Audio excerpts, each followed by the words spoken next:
Right after Christmas, my sister coldly removed me from the family group chat, fearing I would tarnish her perfect image. She said without hesitation, "New Year's Eve is for refined people." The message was clear I didn't belong there. I didn't argue. I swallowed the insults and remained silent. A few days later, she stood at my door, still looking at me with contempt, completely unaware that a price she could never pay was silently approaching. Thank you so much for being here. I'd love to know, where are you tuning in from? Drop your location in the comments so we can build this community together. Your interaction keeps stories like this alive. Just a heads up, some details here are dramatized for storytelling purposes, and any similarities to actual names or settings are purely accidental. But the core message, that's something I believe can truly change lives. The notification lit up my phone screen just as I was pouring my second cup of coffee. The morning light spilled through the floor-to-ceiling windows of my Upper East Side penthouse, turning the Manhattan skyline into a canvas of glass and steel. It was December 26th, 2025, the kind of crisp winter morning that made New York feel like the center of the universe. I set the French press down on the marble countertop and glanced at the phone. "You've been removed from Whitmore Family Noyes." I stared at the words for a moment, letting them sink in. Not an apology, not an explanation, just a cold, automated message informing me that my own sister had kicked me out of the family group chat. I could picture her perfectly, Felicity Whitmore, sitting cross-legged on her designer couch in Greenwich, Connecticut, her perfectly manicured finger hovering over my name before pressing "remove member" with the same casual detachment she'd used to unfollow a brand that no longer fit her aesthetic. A second notification pinged 12 seconds later, a direct message from Felicity. "Felicity. Sorry, Daff had to. My engagement party is in 2 weeks, and I can't have awkward questions about why my sister the maid is on the family thread. It looks bad to Derek's family. You understand, right?" I took a sip of coffee. It was still hot, still bitter, just the way I liked it. Henry wandered into the kitchen, his 6-year-old face still soft with sleep, clutching his stuffed astronaut. "Mommy, is today a work day?" "Every day is a work day, sweetheart," I said, ruffling his dark hair. Emma toddled in behind him, her 4-year-old determination evident in the way she dragged her blanket across the polished hardwood floor. "Hungry," she announced. "Rosa's making pancakes," I told them, nodding toward the kitchen island where Rosa Martinez, our nanny, was already whisking batter with the practiced ease of a woman who'd raised 3 kids of her own. Rosa had been with us for 2 years, ever since I'd poached her from a Park Avenue family who didn't appreciate her. She looked up and gave me a knowing glance. "Everything okay, Miss Daphne?" I set the phone face down on the counter. Perfect. But it wasn't. Not yet. At 10:15 a.m., the second notification arrived. This one was an email from my legal department, well, technically from the legal department of Whitmore Capital Group, the $8. $2 billion asset management firm I'd built from nothing. The subject line was "Clinical Foreclosure Notice Delivered, 445 Lakeview Drive, Greenwich, Connecticut." I opened it. The document was thorough. My acquisition team had purchased the mortgage on my parents' home on December 22nd from First National Bank for $2. $1 million a steal, considering the property was worth at least $4.5 million on paper. But mortgages weren't about worth. They were about leverage. And right now, Theodore and Vivian Whitmore owed $4, $8 million across their mortgage home, equity line of credit and accumulated interest. The final notice had been hand-delivered yesterday, December 25th, Christmas Day. How fitting. Payment due January 15th, 2026. I leaned back against the counter and let the irony wash over me. 5 years ago, I'd sat in that same house in the dining room with the Waterford chandelier and the antique mahogany table and asked my father for a loan. Not a gift. A loan. I'd had a business plan, projections, a clear path to profitability. I needed $150,000 to launch my first fund. "Daphne," he'd said, folding his hands like a disappointed schoolteacher, "investing is a man's world. You have 2 babies to raise. Focus on that." 3 months later, Griffin, my older brother, the golden child, had walked out of that same dining room with a $300,000 check. He'd used it to buy a Porsche Taycan, mint green. He posted it on Instagram with the caption, "Dad knows what's up." I'd taken out a high-interest loan from a private lender at 18% APR. I'd worked 90-hour weeks. I'd missed Henry's first steps because I was on a call with a pension fund manager in Dallas. I'd built Whitmore Capital from a one-woman operation in a WeWork office to a firm managing $8.2 billion in assets. And I'd done it without a single dollar from the Whitmore Family Trust. Now I was the one holding their mortgage. I picked up my phone and opened a secure messaging app. My executive assistant, James Mitchell, responded within seconds. Me activate 24-hour surveillance on the Jackson Hole property. I want every room monitored. James already done. Cameras went live at 8 a.m. Mountain Time. Me good. I'm flying out this morning. Arrange the jet. James wheels up at 10 a.m. I'll have the documents ready. Me make sure the guest waiver includes the surveillance clause. I want signatures from everyone who enters that house. James copy that. Anything else? Me yes. Tell the lawyer to be ready for the will reading. Midnight, December 31st. James was the only person at Whitmore Capital who knew my face. To everyone else, clients, investors, employees, I was D.W. Whitmore, the ghost CEO. No photos, no public appearances, just Zoom calls with voice modulation that made me sound like a middle-aged man. James served as my proxy, my voice, my shield. It was lonely, but loneliness was safer than exposure. I walked to the window and looked out over Central Park, the bare trees dusted with yesterday's snow. Somewhere 200 miles north, my family was waking up to their own nightmare. The foreclosure notice, the maxed-out credit cards, the realization that their perfect little world was collapsing. And soon, very soon, they'd do what desperate people always do. They'd come to me. They'd find me in Jackson Hole, Wyoming at the $18 million estate I'd purchased in 2020 as a private retreat. They'd see the gated entrance, the infinity pool overlooking the Teton Range, the wine cellar stocked with bottles worth more than their annual property taxes. They'd assume I was house-sitting for some tech billionaire. They'd beg me to let them stay, just for a few days while they figured things out. And I'd say yes, because I wanted them there. I wanted them to see the life I'd built. I wanted them to feel small in a house that belonged to me.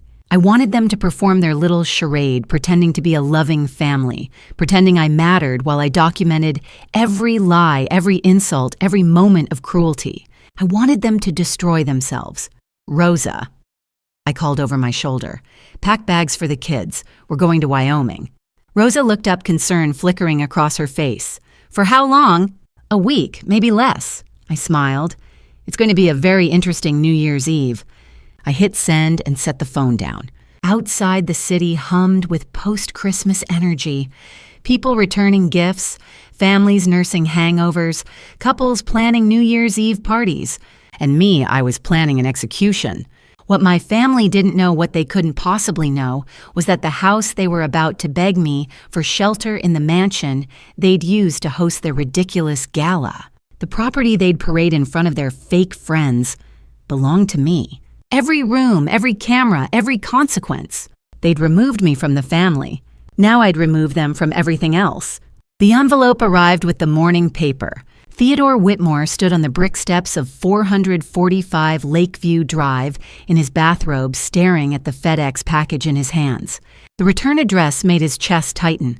Whitmore Capital Group Legal Department, 299 Park Avenue, New York, NY. He carried it inside. The house smelled like yesterday's prime rib, and his wife's Chanel No. 5 familiar, expensive, suffocating. He set the envelope on the kitchen island and opened it with shaking hands. Final notice of foreclosure. 200 miles south, his daughter had woken to the same news with a cup of coffee and a plan. Here in the house where Daphne had grown up and been turned away, Theodore felt the ground shift. What is that? Vivienne appeared in the doorway, her silk robe cinched tight, her highlighted blonde hair already perfect despite the early hour. At 64, she looked a decade younger, Botox fillers, and a refusal to acknowledge anything unpleasant. It's from Whitmore Capital, Theodore said. He slid the document across the counter. Vivian skimmed it.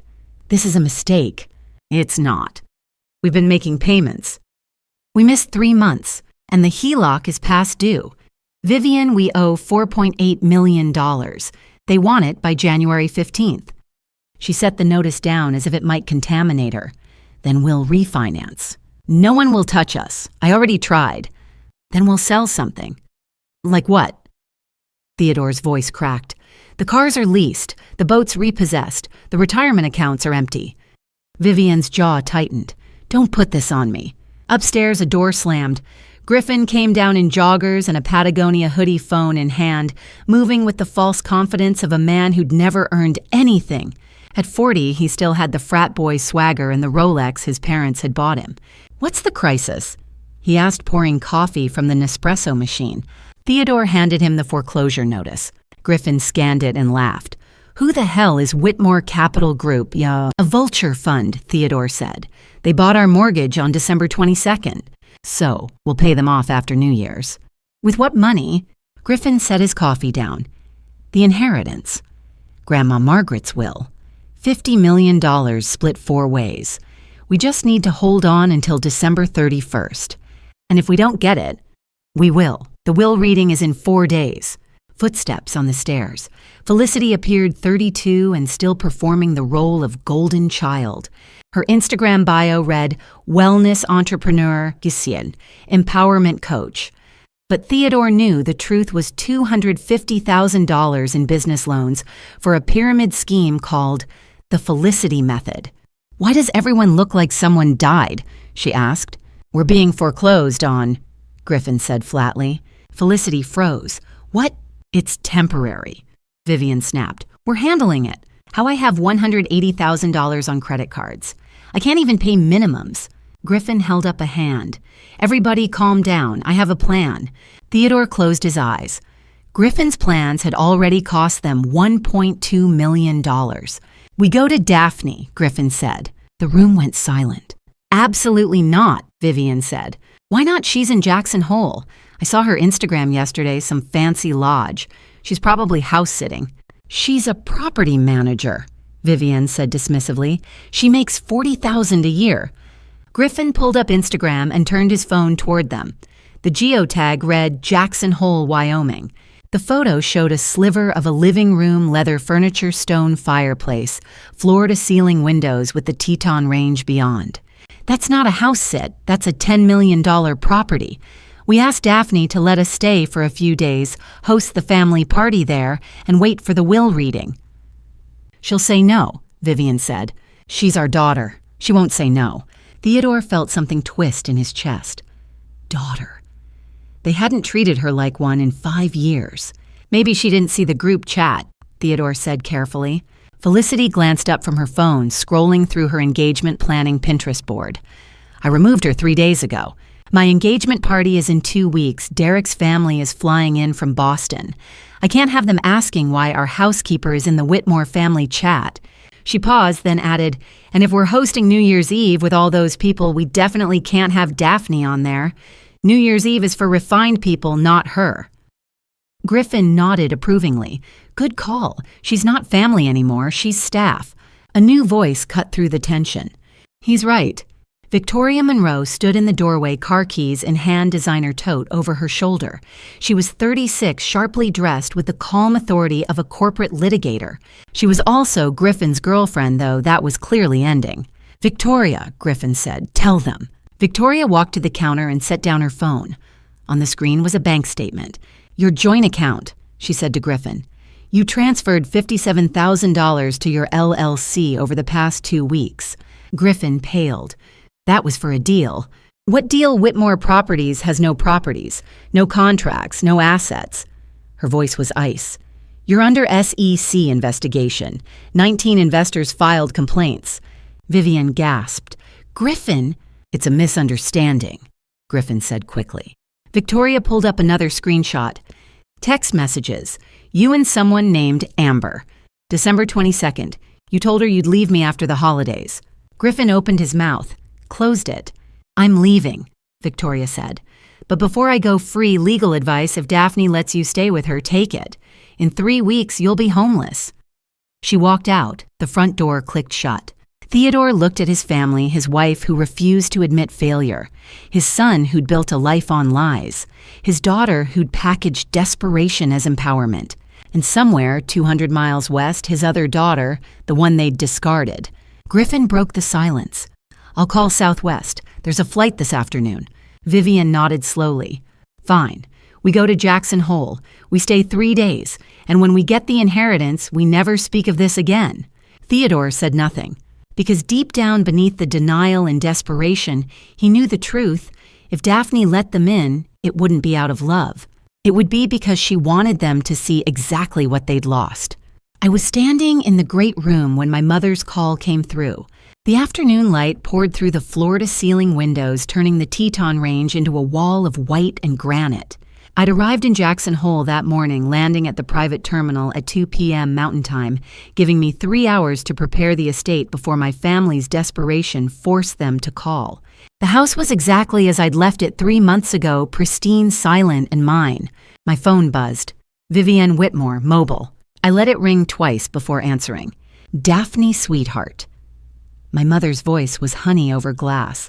"I hope I'm not catching you at a bad time." "Sweetheart," she hadn't called me that in 5 years. "I'm working," I said.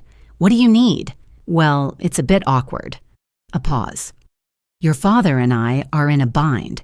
We were supposed to spend New Year's in Aspen, but the rental fell through. I saw on your Instagram that you're in Jackson Hole, and I thought, well, if you have access to any properties that might accommodate us for a few days." I walked to the window. Beyond the infinity pool, the valley stretched toward the Snake River, nothing but snow and silence. They had no idea I owned this house. They thought I was a glorified caretaker, someone who changed linens and watered plants for people who actually mattered. How many people, I asked? "Just the 4 of us. Your father, Griffin, Felicity, and me. 3 nights. We'd be ever so grateful." Grateful. The word tasted like ash. "I'm managing a property in Teton Village," I said slowly. "The owner is overseas. I'd need to check with him." Of course. We wouldn't want to impose." I let the silence stretch, let her squirm. "The owner values his privacy." I continued. "If you stay there are rules and paperwork. Whatever you need, darling, we're family." Family, I almost laughed. "I'll text you the address," I said. "You can arrive any time after 4. "Thank you, Daphne. Really, this means the world." I hung up and opened the security app on my phone. 12 cameras blinked green. Every room, every hallway, every corner of the property, except the bathrooms. James had installed them yesterday while I was en route. "Me, they're coming. ETA in 90 minutes. James' waiver documents are on the entry table. Get signatures before they unpack." Me understood. I changed into dark jeans and a simple black sweater, the uniform of someone who worked for a living. I pulled my hair into a low ponytail and swapped my Cartier watch for a Timex. When I looked in the mirror, I saw exactly what I needed them to see the daughter who'd failed to thrive. The Uber pulled up at 4:47 p.m. I watched from the kitchen as they climbed out, their faces shifting from exhaustion to shock. Griffin saw the house first. His mouth actually fell open. "Jesus Christ," I heard him say. The estate was 18,000 square feet of timber stone and glass perched on 5 acres with unobstructed views of the Tetons. The driveway curved past a fountain, an 8-car garage, and a guest house that was larger than most people's primary residences. Through the windows, you could see the art collection, a Rothko in the dining room, a Basquiat in the hall. I opened the front door before they could ring the bell. "Welcome," I said. No smile, no warmth. Vivian recovered first, stepping forward with her arms outstretched. "Daphne, this is stunning. Your employer has exquisite taste." I stepped back, avoiding the hug. "He does. Please come in." They filed into the foyer, gawking like tourists.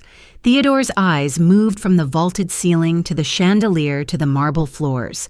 Felicity had her phone out already, angling for a photo. "No photos," I said sharply. "The owner is very strict about social media." Felicity lowered her phone, pouting. Griffin wandered toward the great room.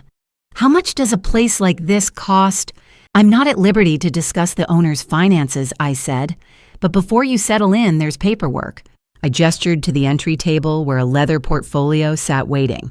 "The owner requires all guests to sign a waiver. It's standard for high net worth properties." Theodore picked it up, squinting at the title page. "Teton Estates Guest Agreement. It covers liability, house rules, and privacy policies." I said, You'll need to read and sign before I can give you access to the guest wing." Vivian waved her hand. "I'm sure it's fine. It's not optional." The room went quiet. My mother's smile tightened. Theodore flipped through the pages, his lawyer instincts kicking in despite his desperation. "This says the property is owned by a corporate entity, Whitmore Capital Group, LLC. My heart didn't skip. I'd prepared for this. "The owner uses a corporate structure for tax purposes," I said smoothly. "It's common among high net worth individuals." Theodore nodded slowly. He kept reading. "This section here, 24/7 surveillance and recording. It says there are cameras in all common areas." "Security system," I said. "The owner had a break-in 2 years ago. The cameras are monitored remotely. And this waiver of privacy rights, Wyoming is a single-party consent state. Statute 66602. As long as one party consents to recording, in this case, the property owner, it's legal. If you're uncomfortable, there are hotels in town." Vivian snatched the portfolio from Theodore. "We're not uncomfortable. It's perfectly reasonable." She scrawled her signature across the bottom of page 3 without reading another word. Griffin signed next, barely glancing at the text. Felicity followed. Theodore was last, his hand hesitating over the line before he finally wrote his name. I collected the documents and slid them into the portfolio. "Thank you. Now house rules." I walked them through it, no entering the owner's office, the wine cellar, or the private art gallery. No social media posts. Quiet hours from 10 p.m. to 7 a.m. Use the guest wing only. Meals could be prepared in the main kitchen, but they were responsible for cleaning up. "The owner is very particular," I said. "If any rules are broken, I'll have to ask you to leave." "We understand," Vivian said. Her voice had an edge now, the honeyed tone fading. I showed them to the guest wing, 4 bedrooms each with ensuite bathrooms and mountain views. They whispered to each other as they explored their voices, carrying through the open floor plan. "This is insane," Griffin muttered. "Who the hell is this guy?" "Some tech billionaire, probably," Felicity said. "Daphne, does he ever use the house?" "Rarely," I said. "He prefers his other properties." Vivian appeared in the hallway, her eyes bright with calculation. "Daphne, I was thinking, since we're here for New Year's Eve and you've been so generous, what if we hosted a small gathering, just a few friends? Very tasteful." I kept my face neutral. I'd need to clear it with the owner. Of course. But it would be such a shame to waste this beautiful space." I nodded slowly. "I'll ask." That night, after they'd settled in, I sat in the owner's office, the one room they weren't allowed to enter, and opened my laptop. On the screen, 12 camera feeds showed every corner of the house. In the guest wing, Vivian and Theodore argued in whispers. In the kitchen, Griffin poured himself a glass of bourbon from the decanter I deliberately left out. In her room, Felicity filmed a secret Instagram story panning across the mountain views, already breaking the rules. I opened a new file on my desktop and labeled it Evidence, Day 1. They had no idea that every word, every laugh, every insult was already being recorded. And in 4 days, when the will was read and the truth came out, this footage would bury them. 2 hours after they'd settled in, I heard a knock on the kitchen door. Not the front entrance, the side door that led from the driveway to the service hallway. I set down my laptop and walked through the butler's pantry, checking the security feed on my phone. A woman stood outside, designer tote bag over her shoulder, her dark hair pulled back in a sleek ponytail. Victoria Monroe.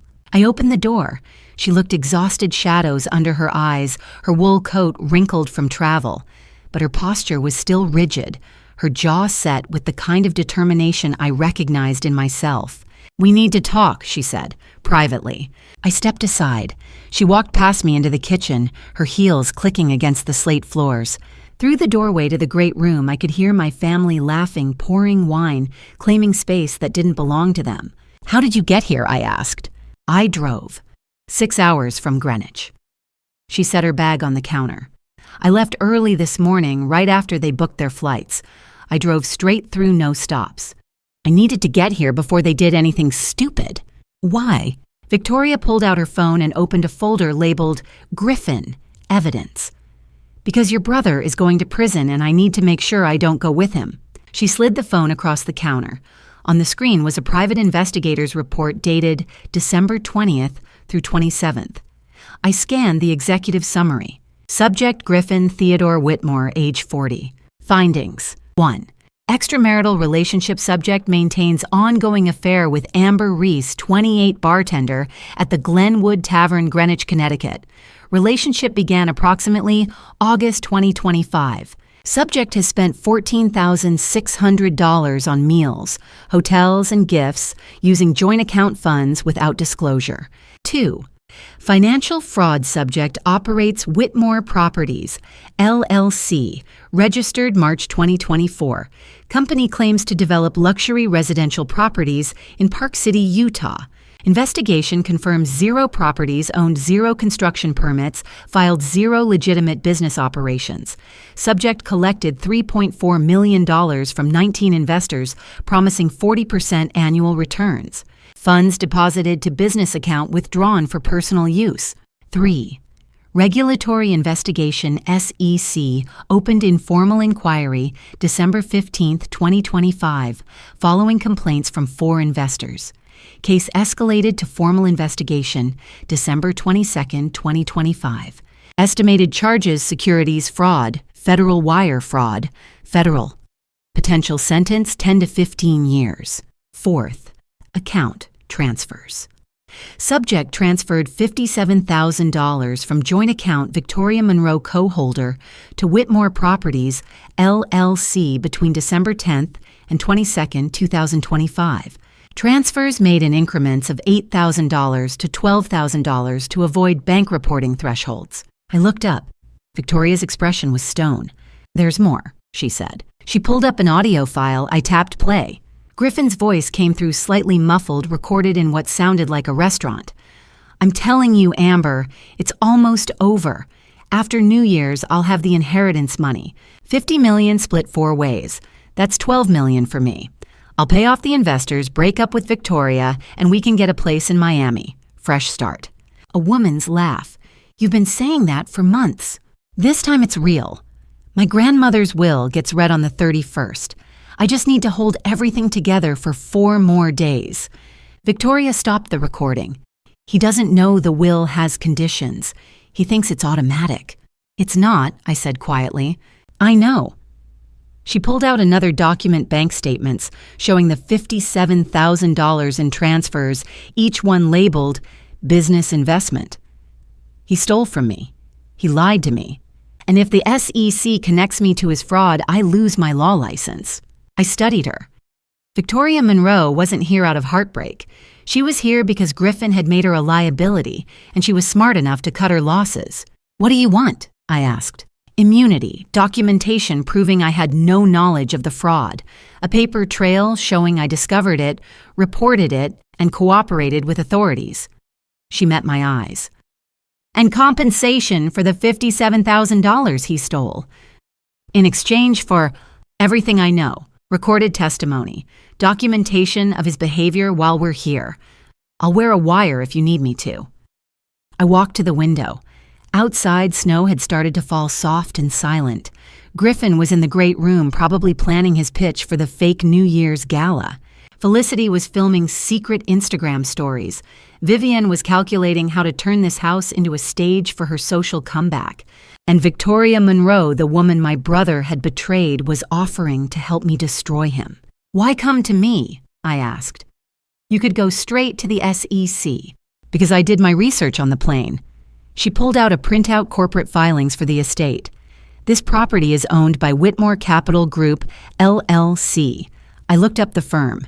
$8.2 billion in assets under management. Headquarters at 299 Park Avenue. The CEO is someone named D.W. Whitmore." She paused. "Your last name is Whitmore." My pulse didn't change. I'd prepared for this. "It's a common name," I said. "Not in finance." Victoria's eyes were sharp. "And this estate, it's not owned by some tech billionaire overseas. It's owned by a Delaware LLC that traces back to Whitmore Capital. Which means either you're working for a relative or—" "My client values his privacy," I interrupted. "If that's a problem, you're welcome to leave." Victoria held my gaze for a long moment. Then she smiled a thin, knowing smile. "I don't care who owns this house," she said. I care about not losing everything I've built. So here's my offer. I help you document whatever you're planning, and you help me walk away clean. I considered her. Victoria Monroe was a corporate litigator. She'd spent a decade navigating hostile negotiations, protecting clients from liability-building airtight cases. She knew how to gather evidence. She knew how to testify. And most importantly, she wanted revenge as much as I did. "What makes you think I'm planning something?" I asked. "Because you didn't kick them out when they arrived." Victoria gestured toward the great room. "You let them stay. You made them sign a surveillance waiver. You're documenting everything." She leaned forward. "You're building a case." I said nothing. "So am I," Victoria continued. "The difference is I'm trained to do it legally. You help me, I help you. We both get what we want." I picked up her phone and scrolled through the PI report again. The affair, the fraud, the SEC investigation. Griffin had built his entire life on lies, and now those lies were collapsing. "If you stay," I said slowly, "you follow my rules. You don't confront him. You don't tip him off. You record conversations, document behavior, and you report everything to me first." Agreed. "And if this goes to court, you testify. Fully. No holding back." "I'm a lawyer. I know how to testify." I held out my hand. Victoria shook it, her grip firm. "There's a guest room in the East Wing," I said. "Separate from the family. You'll have privacy." "Thank you." As she picked up her bag, she glanced at the corporate documents still spread across the counter. "For what it's worth," she said quietly, "I don't think you're just a property manager." I met her eyes. "What do you think I am?" Victoria's smile was almost sad. "Someone who's been underestimated for far too long." She walked toward the hallway, her heels echoing against the slate. I watched her go, then turned back to the window. Outside, the snow was falling harder now, covering the driveway, the fountain, the cars. By morning, the estate would be pristine again, clean, untouched. But inside, everything was already in motion. Victoria didn't believe my story. She suspected I was more than I claimed, but she needed me more than she needed the truth. And that was exactly how I wanted it. The next morning, my mother made her move. I was in the kitchen preparing coffee when Vivian swept in, already dressed in cashmere and pearls despite the early hour. She'd slept well, apparently. The guest wing had that effect on people who'd forgotten what it felt like to own something worth protecting. "Daphne, darling," she said, her voice dripping with artificial warmth. "I've been thinking, since we're already here for New Year's Eve and you've been so generous with this beautiful space, what if we hosted a small gathering, just 50 close friends? Very intimate, very tasteful. It would be such a shame to waste this view." I poured cream into my coffee, taking my time. Through the window, the Tetons were sharp against a pale blue sky. 50 friends. Vivian Whitmore didn't have 50 friends. She had 50 people she needed to impress. "I'd have to clear it with the owner," I said slowly. Of course. But I'm sure he'd understand. We'd cover all the costs naturally, catering staff, everything. With what money, I wanted to ask, but I didn't. I just nodded and pulled out my phone, pretending to type a message. "Let me reach out to him," I said. "I'll see what I can do." Vivian's smile widened. "You're wonderful, Daphne, really. I don't know what we'd do without you." She left the kitchen, her heels clicking against the hardwood as she went to share the good news. I waited until she was out of sight, then opened the security app on my phone. Camera 4 had captured the entire conversation. I saved the clip and labeled it Vivian-party-request-December 28th. By noon, Griffin had posted 3 photos on Instagram. The first showed the great room with its vaulted ceilings and stone fireplace. The caption read, "Whitmore Family Estate, Jackson Hole, Winter Headquarters." The post had 15,000 likes within an hour, all from accounts with names like Jennifer, 8473629, and Mark_official_real. His follower count claimed 500,000, but I'd run the analytics. 92% were bots, purchased in bulk from a farm in Bangladesh. The second photo was the view from the terrace, the mountains framed like a painting.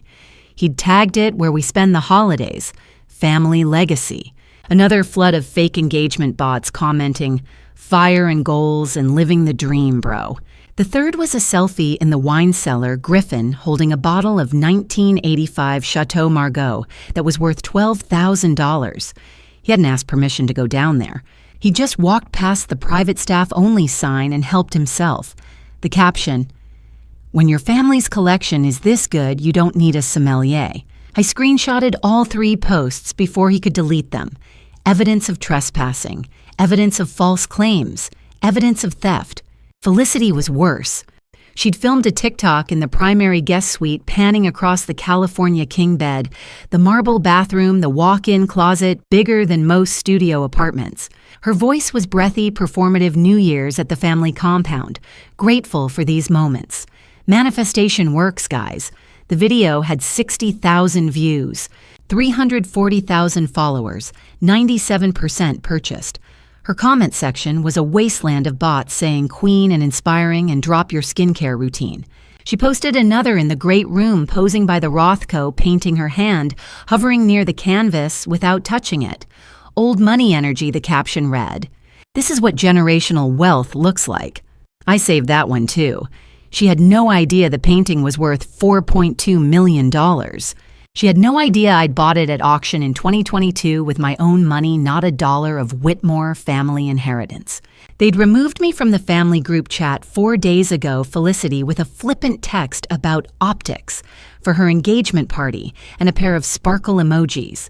That evening, after they'd spent the day treating my home like a stage set, I locked myself in the owner's office and opened my laptop. The secure email interface loaded encrypted end-to-end untraceable. I typed quickly. To James Mitchell, Executive Vice President, Whitmore Capital Group, subject timeline confirmation. James, I need the following in place by December 30th. 1 legal team on standby for contingency actions. 2 foreclosure acceleration documents for 445 Lakeview Drive, Greenwich, Connecticut. Execution date, January 15th, 2026. 3 coordination with estate attorney for Margaret Whitmore. Will reading scheduled December 31st, 2025 at 2400 hours. Confirm all assets are liquid and documentation is court ready. I hit send. The reply came back in 4 minutes. Daphne, everything's in motion. Legal cleared the foreclosure file this morning. The estate attorney will arrive December 30th by private transport. Documentation is airtight. Margaret's will includes the challenge clause as drafted. All 3 conditions are active. I've also prepared contingency files for Griffin Whitmore's SEC case and Felicity Whitmore's FTC complaint. If you need enforcement, we can move within 6 hours. Standing by for your signal. I closed the laptop and leaned back in the chair. Outside the office, I could hear them laughing. Griffin's voice carried through the walls, loud and confident, explaining to someone on speakerphone how the family had owned this property for generations. Felicity was in the kitchen filming another video. Vivienne was on her own phone, rattling off names of people to invite to the party. I pulled up the security feed. Camera 9 showed Victoria in the hallway outside Vivienne's room, her phone in her hand, pretending to check messages. But her head was tilted slightly toward the door. She was listening.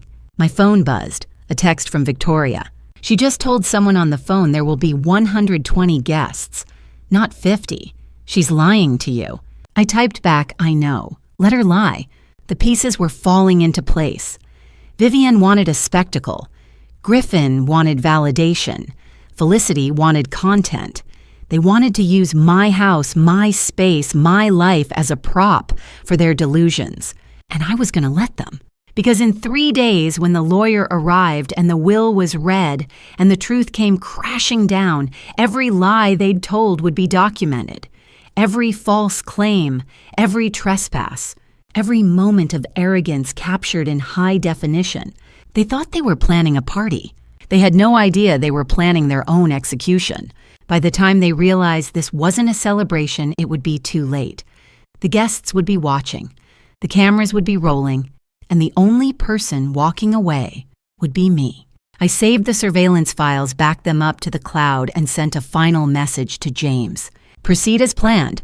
I'll see you on the 30th.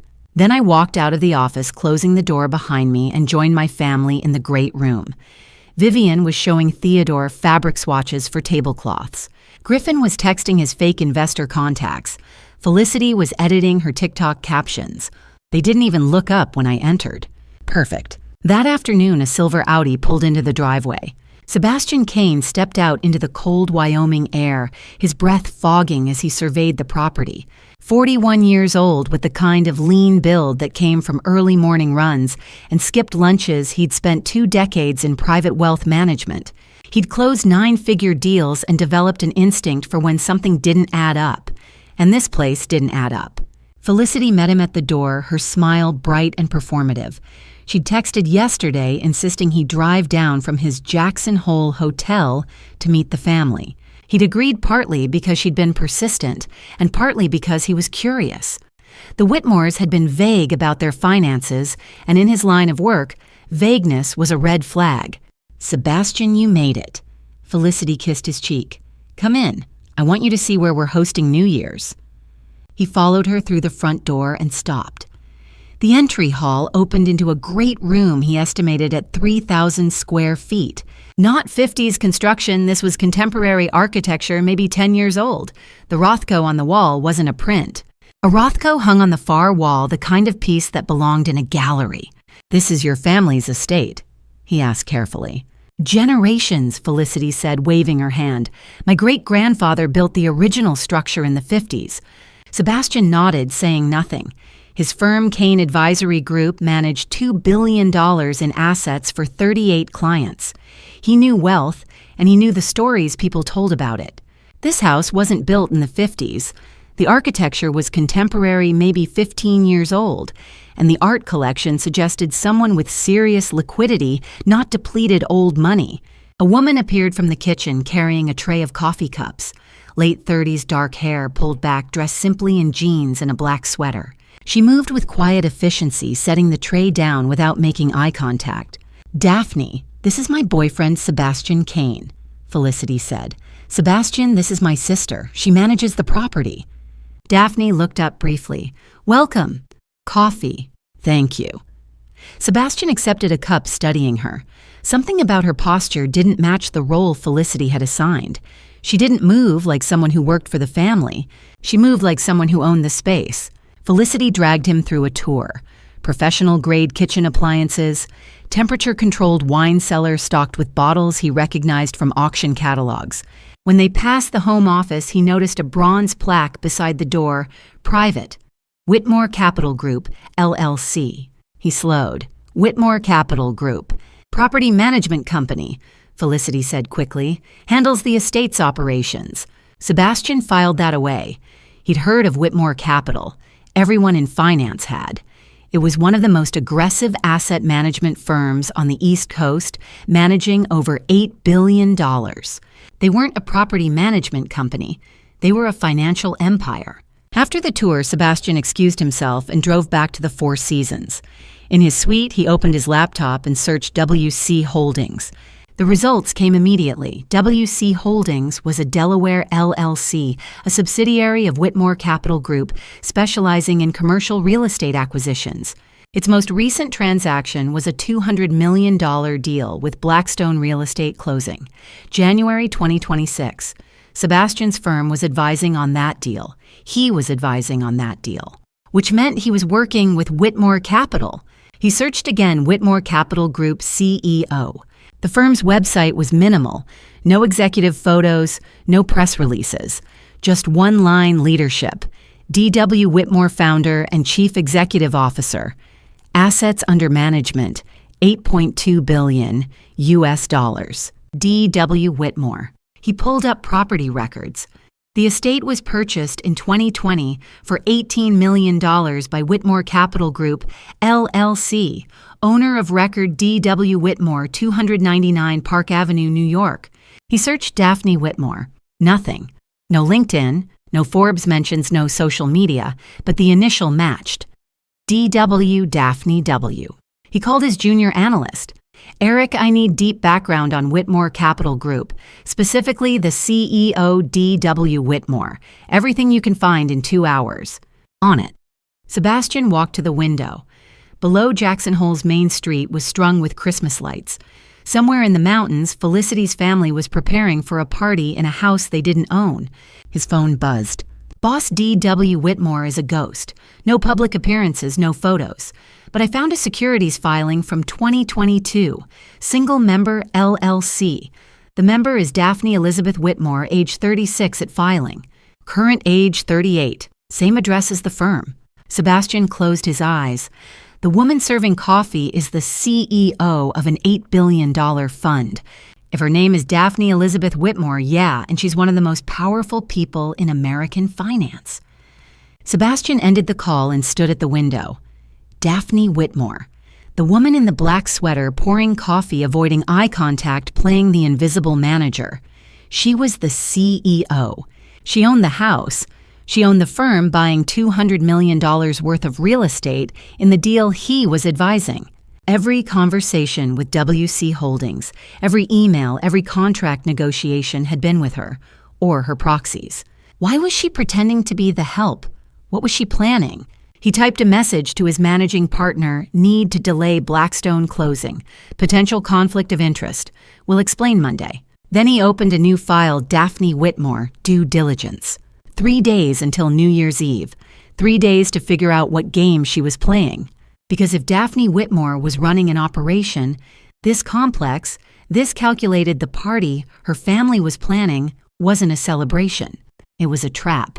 And Sebastian Kane needed to know the truth before he signed a contract with a woman playing a very dangerous game. Dinner that night was when the mask finally slipped. I'd spent the afternoon coordinating with the private chef I'd hired from Jackson Hole, a culinary school graduate who specialized in high-end events. $8,000 for a 5-course meal that my family would eat without saying thank you. But I needed them comfortable. I needed them confident. I needed them to believe they owned this space. By 6 o'clock, the dining room table was set with Limoges china and Baccarat crystal. The first course was a butternut squash bisque with truffle oil plated like art. I carried it out on a tray, moving quietly through the swinging door from the kitchen. Vivienne sat at the head of the table exactly where she had no right to be. She glanced at me as I set the bowls down, her expression flat. Daphne, before you go, take my coat. She shrugged out of her cashmere wrap and tossed it toward me. Not handed it, tossed it. The fabric hit my shoulder and slid to the floor. I bent down and picked it up. Hang it up, she said, not looking at me. That's what you're here for. I carried the coat to the hall closet and hung it carefully on a wooden hanger. Through the doorway, I could hear Griffin laughing at something Theodore had said. I walked back to the kitchen, checked the security app on my phone. Camera 7 had captured Vivienne's coat toss in perfect detail. I labeled it and saved it.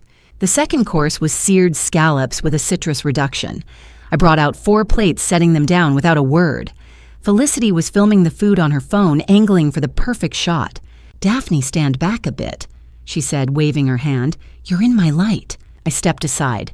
She took 3 photos, adjusted a filter, posted it with a caption I couldn't see. Then she picked up her wine glass and took a long sip. As I reached for the empty soup bowls, she turned too quickly, deliberately, I realized later, and the wine glass tipped. Red liquid splashed across the front of my sweater, soaking through to my skin. Felicity gasped, her hand flying to her mouth. Oops. Then she laughed. Guess you'll need to change again. Griffin snorted. Vivienne didn't even look up from her scallops. I set the bowls down on the sideboard and dabbed at the stain with a napkin. The wine was already setting a dark burgundy blotch across the black fabric. It's fine, I said quietly. Maybe keep the wine away from the help next time, Griffin said, grinning at Felicity. I walked back to the kitchen, stood at the sink for 30 seconds, breathed, checked my phone. Camera 9 had recorded the spill from 2 angles. I labeled it Felicity Assault Wine 18, 47 hours. The third course was filet mignon with roasted root vegetables. I plated 4 servings and carried them out. As I approached the table, Griffin stood and stepped into my path, blocking the doorway between the kitchen and the dining room. Whoa, whoa, he said, holding up a hand. Where do you think you're going? I'm serving dinner, I said. Nah. He smiled the same smile he'd used when we were kids, and he'd locked me out of the bathroom. Staff eat in the kitchen, sweetheart. This is family time. I looked past him at the table. Theodore was cutting his scallops, his head down. Vivienne sipped her wine. Felicity was back on her phone. Move, I said quietly. Griffin's smile widened. Make me. I stepped around him, walked to the table, and set down the plates. No one said thank you. No one acknowledged me. I returned to the kitchen, poured myself a glass of water, and opened my phone.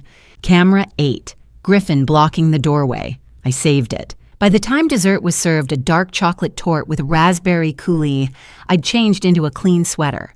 The wine-stained one was soaking in cold water in the laundry room, evidence preserved in a sealed plastic bag. I brought out the dessert plates and set them down. Vivienne looked up, her eyes sharp. "Daphne, I've been meaning to talk to you," she said.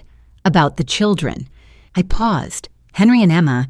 "Yes, I don't think it's appropriate for them to see you working like this. Serving food, cleaning up. It sends the wrong message." "What message is that?" Vivienne set down her fork. "I don't want my grandchildren thinking their mother is this." She gestured vaguely at me. My sweater, the empty plates in my hands. I felt something cold settle in my chest. Theodore shifted in his seat but said nothing. Griffin was smirking. Felicity had her phone out, recording again, angled away from me. "They're my children," I said quietly, "and they deserve better than to see you like this." Vivienne picked up her wine glass. "So while we're here, I'd appreciate it if you kept your distance. Let them spend time with family who can actually provide for them." 5 days ago, Felicity had removed me from the family group chat with one tap and a flippant excuse about her engagement party. No apology. Just gone. I stood there for a long moment, holding the empty plates. Then I nodded and walked back to the kitchen. I didn't cry, I didn't scream. I opened my phone and saved the footage. Camera 6, Vivienne's demand. Audio clear, every word documented. An hour later, after they'd retired to the great room with after-dinner drinks, I was washing dishes when I heard footsteps behind me. Victoria. She leaned against the counter, her expression hard. "You're recording all of this, right?" I glanced at her. "Every frame." "Good." Victoria crossed her arms. "Because what I just watched in there was abuse. Emotional, psychological abuse. And when this goes to court, I'm testifying." "It won't go to court," I said. "Then where?" I dried my hands on a towel and looked at her. "Somewhere more public." Victoria's eyes narrowed, but she nodded. "Whatever you're planning, I'm in, because they need to pay for this." I didn't respond. I just returned to the dishes, scrubbing each plate clean, drying them, stacking them in perfect rows. Through the doorway, I could hear my family laughing. Griffin's voice carried over the others, loud and confident. But I wasn't done, not even close. Tomorrow they'd cross a line they couldn't come back from. Tomorrow they'd destroy something that couldn't be replaced. And when they did, I'd have everything I needed. Tonight was just the opening act. I woke to the sound of breaking glass. The security alert lit up my phone at 1:32 a.m., a sharp vibration against the nightstand. I grabbed it, blinking away sleep. Red text flashed across the screen, "Restricted area breach. Wine cellar, lower level." I pulled up the live camera feed. The wine cellar door was open, its electronic lock hanging loose, the metal frame bent, where someone had pried it with force. Inside, Griffin stood with a crowbar in one hand and a bottle of wine in the other. 6 people surrounded him. 3 men, 3 women, all in their late 20s, all dressed like they'd come from a bar. I recognized 2 of them from Felicity's Instagram, her influencer friends. Fake followers brought to life. Griffin raised the bottle over his head and smashed it against the stone wall. Liquid sprayed across the floor, glass shards, glittering under the recessed lighting. His friends cheered. I sat up, ice flooding my veins. I opened the security app's archive and hit record. Every camera in the cellar was active. 4 angles. High definition. Audio clear. Griffin grabbed another bottle from the rack. Chateau Margaux, 1990. $12,000. He didn't even look at the label before he threw it. The bottle exploded against the tasting table, red wine pooling like blood. "This is what I'm talking about," Griffin shouted, his voice slurred. "This is how you live when you've got real money." One of the men picked up a bottle and squinted at it. "Dude, this says 1985. "Drink it," Griffin yelled. The man shrugged and popped the cork. "Domaine de la Romanée-Conti, 1985. $28,000. He took a swig straight from the bottle and made a face. "Tastes like vinegar." They laughed. Griffin grabbed another bottle and smashed it, then another, then another.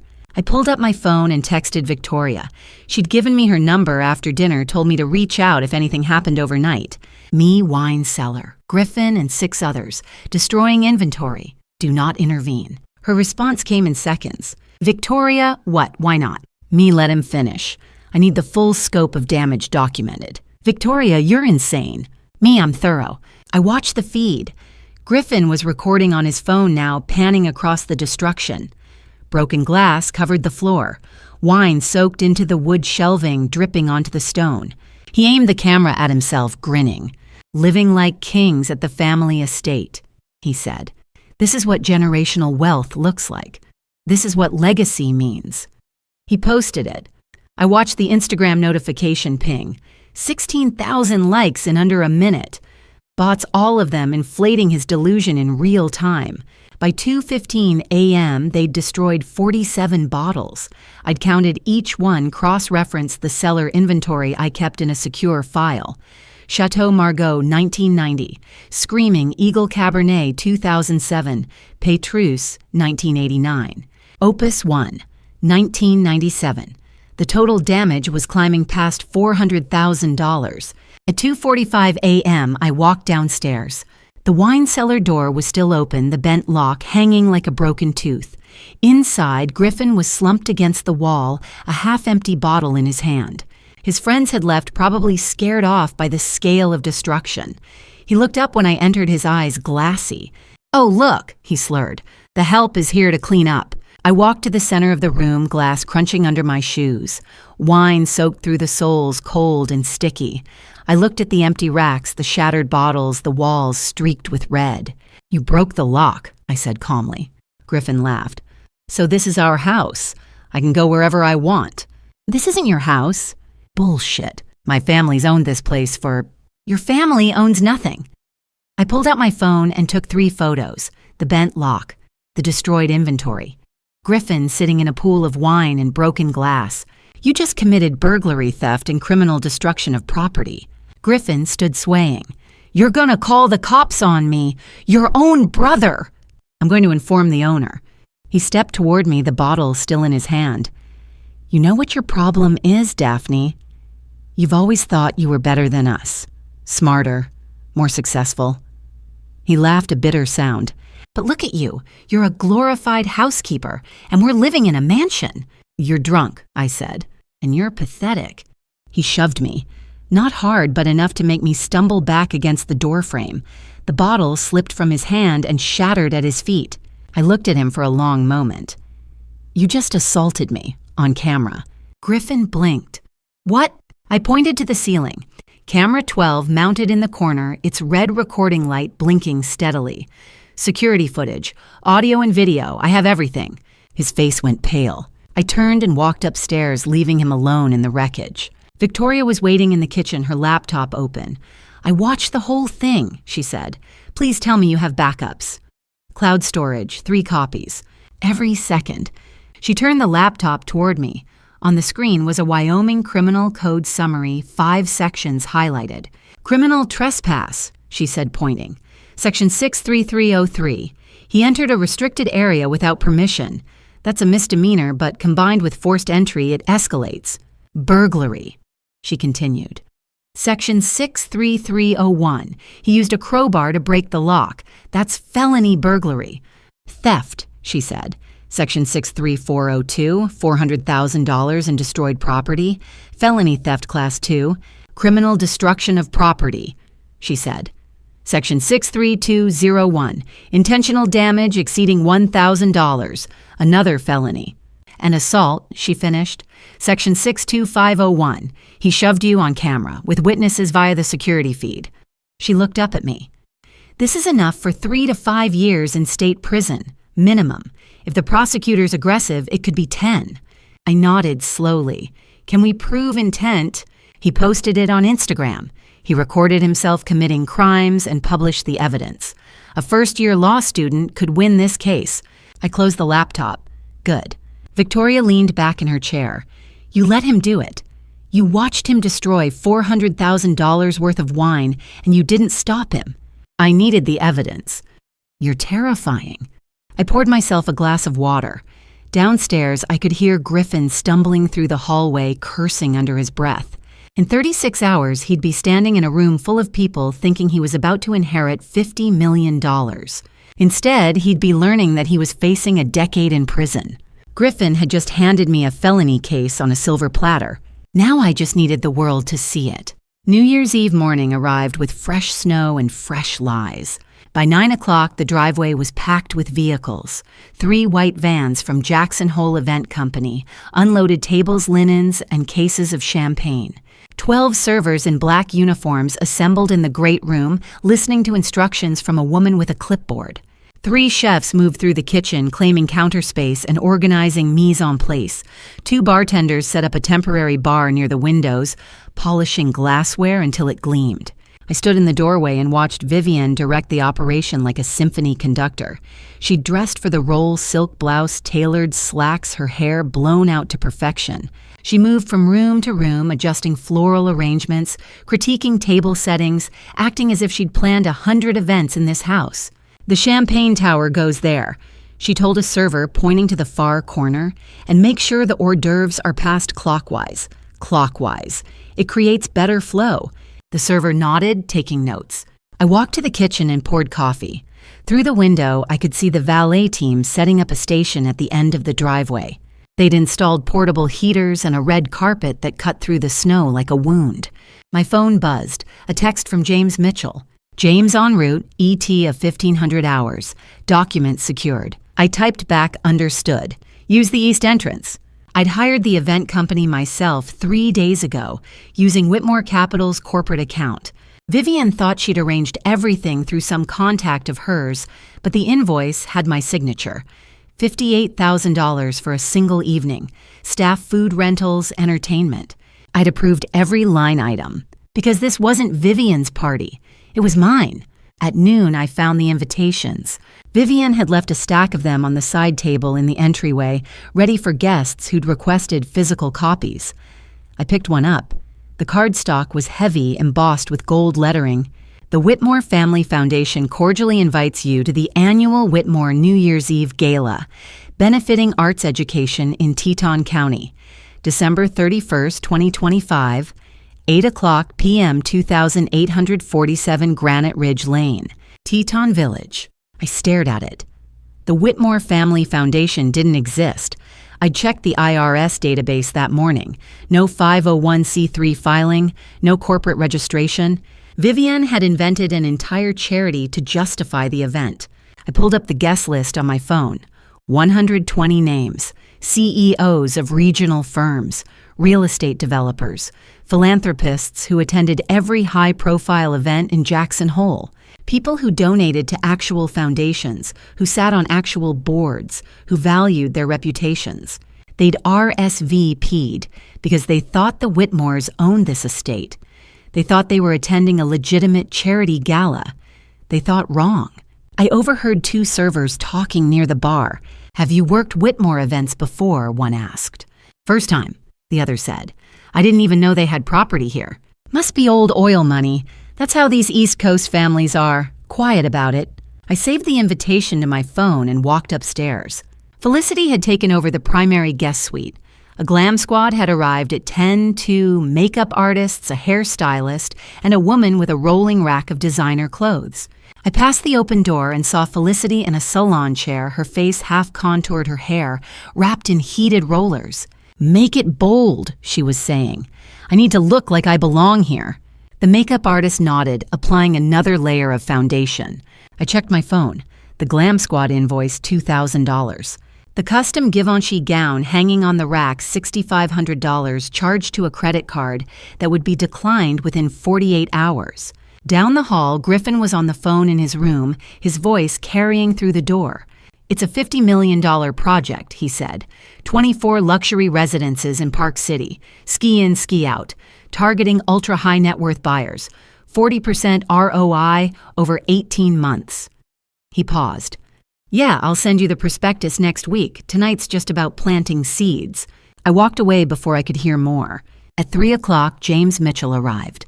I met him at the east entrance, away from the event staff and my family. He stepped out of a black SUV carrying a leather briefcase, his suit immaculate, despite the 6-hour drive from New York. "Daphne," he shook my hand, his grip firm. "Everything in order?" I asked. "Every page." He patted the briefcase. "Margaret's will, the challenge clause, documentation, the evidence files. I've also prepared contingency injunctions in case Griffin or Felicity attempt to contest." "They will." "Then we're ready." He glanced toward the house where servers were stringing lights along the terrace. "Quite the production." "It needs to be." I walked him to the owner's office, the one room my family hadn't been allowed to enter. Inside, he set the briefcase on the desk and opened it. 3 leather-bound folders each labeled with a name. Griffin, Felicity, Vivian, and Theodore. "Midnight sharp," he said. "You're sure you want to do it publicly?" "I need witnesses." James nodded slowly. "Then they'll have them." I closed the briefcase. "Thank you." "Don't thank me yet." He smiled a thin, professional smile. "Wait until you see their faces." After he left, I walked back to the great room. The transformation was nearly complete. Tables draped in ivory linen centerpieces of white roses and winter branches candles waiting to be lit. The champagne tower was assembled 200 glasses stacked in a perfect pyramid. The bar gleamed with bottles of liquor I'd never allow my family to touch under normal circumstances. But nothing about tonight was normal. Somewhere in town, Sebastian Kane was sitting in his hotel room running searches on Whitmore Capital. I knew because I'd had our IT department flag any queries related to the firm originating from Jackson Hole IP addresses. He'd discovered the mortgage purchase. He'd cross-referenced the Blackstone deal. He'd realized I wasn't who I claimed to be. And in 6 hours, he'd watched the whole thing unfold. I stood at the window, watching the sun drop toward the mountains. The valet team tested their radios. The chefs plated sample hors d'oeuvres. Vivienne adjusted a floral arrangement for the 3rd time. In 6 hours, 120 people would walk through that door. They'd drink champagne they didn't pay for in a house they didn't own, celebrating with a family that was about to lose everything. And I'd be standing in the center of it all, holding the match. The first guests arrived at 8, and the performance began. I stood near the entrance, dressed in the same black uniform as the event staff, a champagne tray balanced in my hands. A string quartet played Vivaldi in the corner. The chandelier threw diamond patterns across designer gowns and tailored tuxedos. Through the windows, the last alpine glow faded behind the peaks. A couple in their 60s stepped through the door, the woman in a floor-length gown, the man in a tuxedo. Vivienne swept forward, her arms outstretched. "Patricia, darling, I'm so glad you could make it." The woman, Patricia, kissed Vivienne's cheek. "Vivienne, I had no idea you had property in Teton Village. This is stunning." Vivienne laughed, the sound bright and practiced. "We've kept it private for years. You know how it is. Sometimes you just need a place away from everything." "Well, it's absolutely gorgeous." Patricia glanced around, her eyes moving from the Rothko to the Basquiat to the vaulted ceilings. "How long have you had it?" "Oh, generations," Vivienne said without missing a beat. "My husband's family built the original structure back in the 50s. We've renovated extensively, of course." I moved past them, offering champagne to a cluster of guests near the fireplace. No one looked at me. I was part of the scenery, another piece of hired help in a house that wasn't mine. Except it was mine. Every brick, every painting, every bottle of champagne they were drinking. Mine. Theodore stood by the windows, shaking hands with a silver-haired man in a navy suit. I moved closer, refilling glasses, listening. "Your family's foundation work is impressive," the man was saying. "I saw the invitation. Arts education in Teton County, that's an underserved area." Theodore nodded, his expression grave. "We believe in giving back. My wife and I have been fortunate, and we feel a responsibility to support the next generation. Admirable. Really." The man pulled out a business card. "I'd love to discuss collaboration opportunities. My firm does matching grants for educational initiatives." "I'll have someone from our foundation reach out," Theodore said smoothly. There was no foundation. There was no one to reach out. But Theodore accepted the card, slipped it into his jacket pocket, and smiled like a man who'd built his fortune on good intentions. By 8:30, the great room was packed. 120 people in formal attire circulating between the bar and the hors d'oeuvres stations, laughing and toasting and performing the rituals of wealth. I recognize faces from Forbes lists, from charity gala coverage in the Jackson Hole News, and guide from the boards of hospitals and museums. Griffin worked the room like a politician. He'd cornered a group of 4 men near the Champagne Tower, all of them in their 40s, all wearing the kind of watches that cost more than cars. It's a $50 million project, Griffin was saying, his voice confident. 24 luxury residences in Park City, Utah, ski and ski out access. We're targeting ultra-high net worth buyers, people looking for a true mountain escape. Projected ROI is 40% over 18 months. One of the men raised an eyebrow. 40%, that's aggressive. Park City market's on fire, Griffin said. We've already pre-sold 6 units based on renderings alone. I'm closing the investor round next week, but if you're interested, I can get you in early. Do you have a prospectus? Griffin didn't hesitate. I'll email it to you next week. Tonight's about relationships, not paperwork. The men laughed. One of them clapped Griffin on the shoulder. I like your style. Send me the details. I turned away before Griffin could see my face. Every word he'd just said was recorded. Camera 14 mounted above the Champagne Tower, audio crystal clear. At 9 o'clock, Felicity took the microphone. The quartet stopped playing. The room quieted. Felicity stood on the small platform near the terrace doors, Sebastian beside her, his expression stiff. I just want to thank everyone for being here tonight. Felicity said, her voice amplified across the room. This house, this family, this life, it means everything to me. And I'm thrilled to share some news. She turned to Sebastian, her smile wide. Sebastian and I are getting married in June, right here at the family compound. The room erupted in applause. Guests rushed forward, congratulating them. Sebastian's jaw tightened, but he didn't move, didn't smile, didn't play along. Felicity leaned into him, her voice dropping to a whisper I could hear from 10 feet away. Just go with it, please, I need this. Sebastian stepped back. We need to talk, privately. He walked toward the bar, leaving Felicity alone on the platform, her smile frozen in place. Guests filled the gap surrounding her, asking about wedding plans she hadn't made, offering congratulations for an engagement that didn't exist. I moved through the crowd, my champagne tray empty now, and positioned myself behind the bar. Sebastian arrived a moment later, his eyes scanning the room until they found me. We need to talk, he said quietly. Now. I set down the tray. I'm working. No, you're not. He leaned closer, his voice low. You're Daphne Whitmore. You're the CEO of Whitmore Capital Group. You own this house. You own the firm I'm negotiating with. And you've been letting your family parade around like they own everything. I met his eyes, didn't confirm, didn't deny. I ran the corporate filings 3 days ago, he continued. I found the mortgage purchase on your parents' house. I found the subsidiary structure linking WC Holdings to your firm. I know who you are. Around us, the party continued. Vivian laughed with a group of women near the fireplace. Griffin was back at the Champagne Tower pitching another fake deal. Felicity posed for photos with guests, her left hand conspicuously bare. Why? Sebastian asked. Why let them do this? I picked up the champagne tray again. Because in 3 hours, a lawyer is going to read a will, and when he does, every person in this room is going to see exactly who they've been celebrating. Sebastian stared at me. This isn't a party, it's a trial. Now you're catching on. And what happens when they find out? I looked past him at my family, at the guests drinking champagne they hadn't paid for at the house that didn't belong to the people claiming it. They'll learn what consequences look like, I said. Sebastian's eyes locked on mine, and for a moment I saw something shift, understanding maybe, or recognition. He knew what I was. He knew what I was doing. And he didn't know whether to stop me or step aside and watch.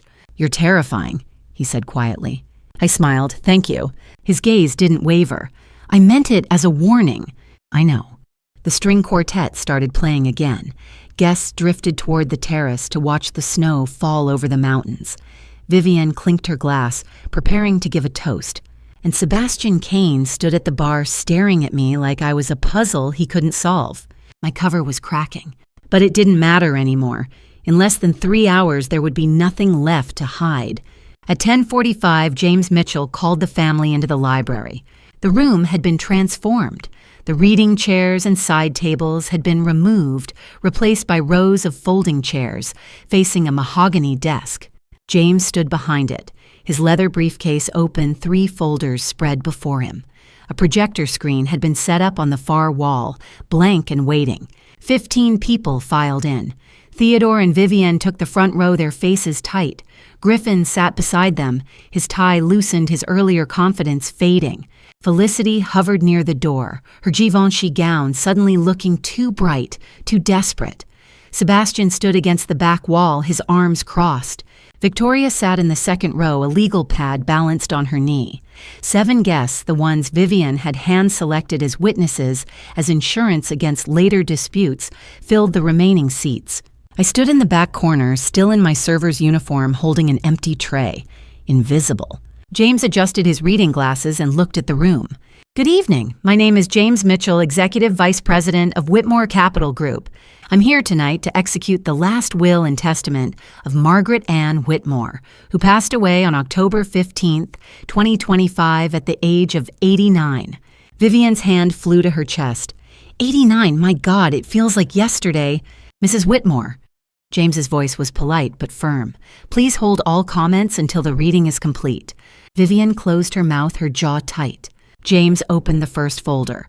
Margaret Whitmore's estate includes a trust valued at $50 million. However, the distribution of this trust is contingent upon what Mrs. Whitmore referred to as a challenge clause. Griffin leaned forward. What does that mean? It means, James said, that the inheritance is not automatic.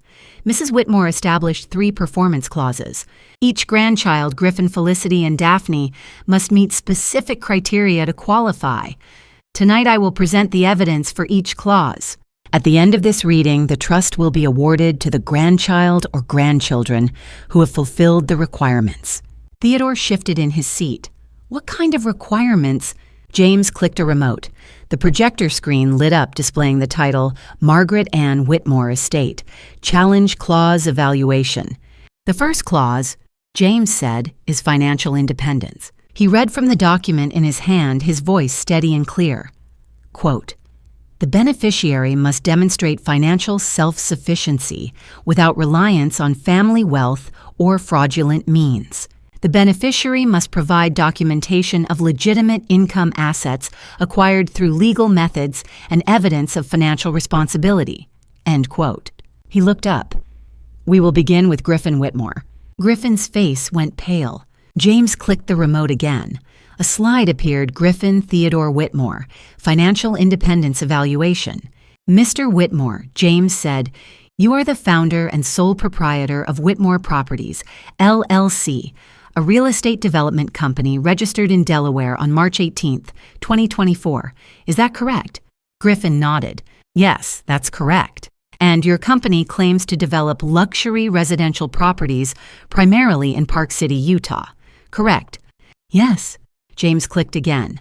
A new slide, Whitmore Properties, LLC, Corporate Records. According to Delaware corporate filings, Whitmore Properties, LLC has 0 properties under ownership, 0 construction permits filed with Park City municipal authorities, 0 business licenses issued by the state of Utah, 0 revenue reported on tax filings for fiscal year 2024.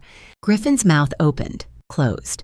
However, James continued, your company has collected $3.4 million from 19 individual investors between April and December 2025. These investors were promised annual returns of 40%. He clicked again. A list of names appeared on the screen. I recognized 3 of them guests from tonight's gala standing in the back of the room. Their faces had gone rigid. Of the $3.4 million collected, James said $890,000 was spent on personal expenses. A Porsche Taycan purchased in May for $137,000. Luxury travel to Monaco, Ibiza, and the Maldives totaling $212,000. A Rolex collection valued at $96,000. Country club memberships, designer clothing, and a lease on a penthouse in Greenwich, Connecticut. Griffin stood.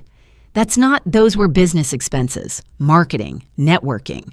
Sit down, Mr. Whitmore. Griffin sat. James clicked again. A bank transfer record appeared.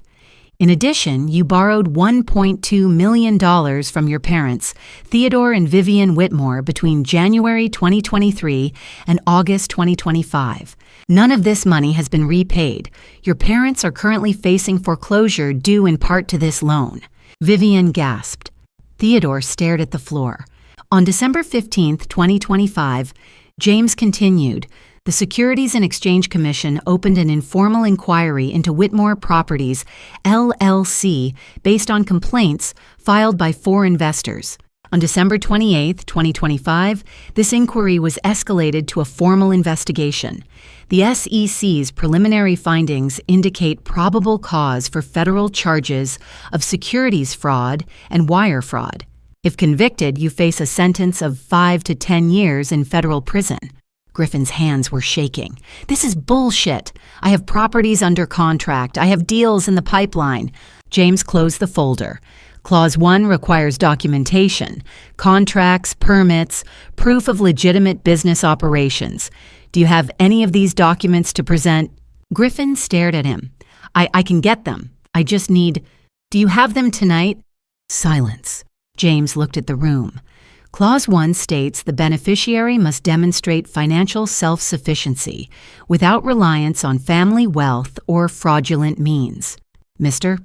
Whitmore has demonstrated neither self-sufficiency nor legal means. He has defrauded investors borrowed from his parents without repayment and operated a shell company with no legitimate business activity. He turned to Griffin. You fail Clause 1. You are disqualified from inheriting any portion of Margaret Whitmore's trust. The room erupted. One of the guests stood his face red. I invested $200,000 with you. You told me... Sir, please. James held up a hand. This is a legal proceeding. Your concerns can be addressed through separate channels. Sebastian stepped away from the wall, putting distance between himself and Griffin. Vivian was crying, her hands covering her face. Theodore sat frozen, his eyes blank. Griffin stood swaying slightly. You can't do this. I'm her grandson. I'm family.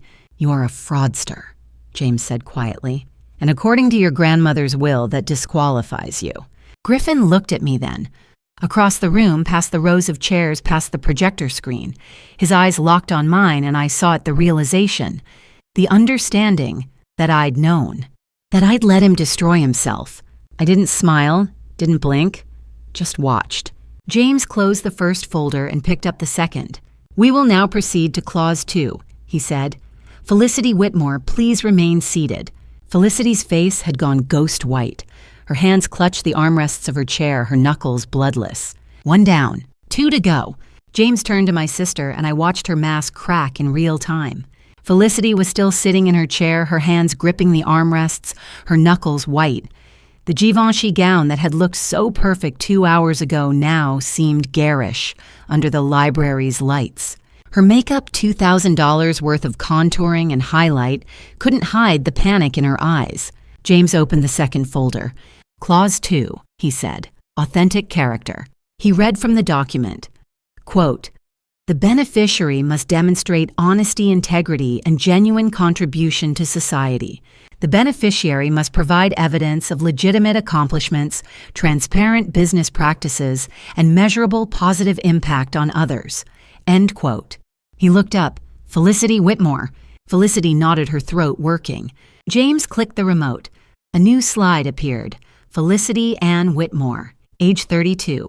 Authentic character evaluation. Miss Whitmore, you are the founder of a wellness coaching program called the Felicity Method. Is that correct? Yes. Her voice was barely audible. And you launched this program in January 2024. Correct? Yes. James clicked again. A screenshot of Felicity's Instagram appeared on the screen, her bio, her follower count a grid of perfectly curated photos, smoothie bowls, yoga poses, motivational quotes in cursive fonts. Your Instagram bio describes you as a wellness entrepreneur and empowerment coach. You claim to help women achieve their health and life goals through a proprietary 6-week transformation program. Correct. Yes. And how much does this program cost? Felicity hesitated. $5,000. A murmur rippled through the room. One of the guests, a woman in her 50s, leaned forward, squinting at the screen. James clicked again. A spreadsheet appeared. According to your business records, which were subpoenaed by the Federal Trade Commission on December 18, 2025, you enrolled 840 students in the Felicity method between January and November 2024. However, your public marketing materials claim 2,400 students. Can you explain the discrepancy? Felicity's mouth opened, closed. Those numbers include people who expressed interest, who downloaded the free guide. People who paid $5,000. James interrupted. 840, correct. Yes, that's $4.2 million in gross revenue. James let that number hang in the air. Impressive. Except the FTC investigation revealed something interesting about how that revenue was generated. He clicked again. A pie chart appeared. 78% of the circle was labeled recruitment fees. 22% was labeled course fees. 78% of your revenue, James said, came not from students paying for your coaching, but from students recruiting other students. Your business model required each participant to sell the program to at least 3 additional people in order to recoup their initial investment. This is the definition of a pyramid scheme. Felicity stood, her voice rising. That's not true. I taught real skills. I gave them workbooks, meal plans. And what were the results? James asked calmly. Silence. James clicked again. A survey summary appeared. In September 2024, an anonymous third-party researcher surveyed 112 graduates of the Felicity method. The average weight loss reported was 0 pounds. 0. Additionally, 97% of respondents said they did not achieve the goals outlined in your marketing materials. Felicity's face crumpled. Some people don't follow through. That's not my fault. The FTC also found 0 verified success stories, not one testimonial that could be independently confirmed. The before and after photos on your website were purchased from stock photography sites. James paused. Your entire program was a fabrication. I was trying to help people. You were trying to make money. James clicked again. Another spreadsheet. You currently owe $240,000 in business loans. You have $180,000 in credit card debt across 9 cards, all with interest rates above 19%. You're in default on 3 of those cards. Your business is insolvent.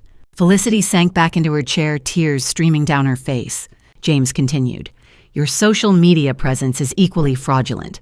You claim 340,000 Instagram followers. An audit conducted last week revealed that 89% of those accounts are bots or fake profiles. Your engagement metrics, likes, comments, shares are artificially inflated through participation in engagement pods groups where users agree to like each other's posts regardless of content.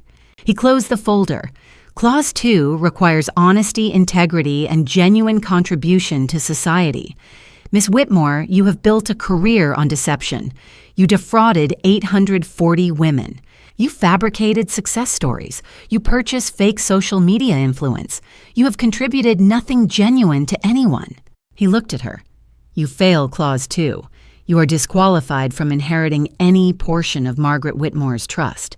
Felicity buried her face in her hands, sobbing. Sebastian, who had been standing against the wall since Griffin's exposure, stepped forward. His face was pale, his jaw set. He looked at Felicity, really looked at her, and I saw the moment he made his decision. I can't be part of this, he said quietly. Felicity looked up, her mascara streaking. Sebastian, please. You lied to me about everything. He shook his head. The engagement, the business, the person you pretended to be. I don't even know who you are. He walked out of the library. The door closed behind him with a soft click. Vivian turned on Felicity, her voice sharp. You told us the business was thriving. You showed us revenue reports. They were fake, Felicity shouted. All of it was fake. I was drowning, and I couldn't tell you because you would have looked at me the way you're looking at me right now. We're your parents. You're my critics. Felicity stood shaking.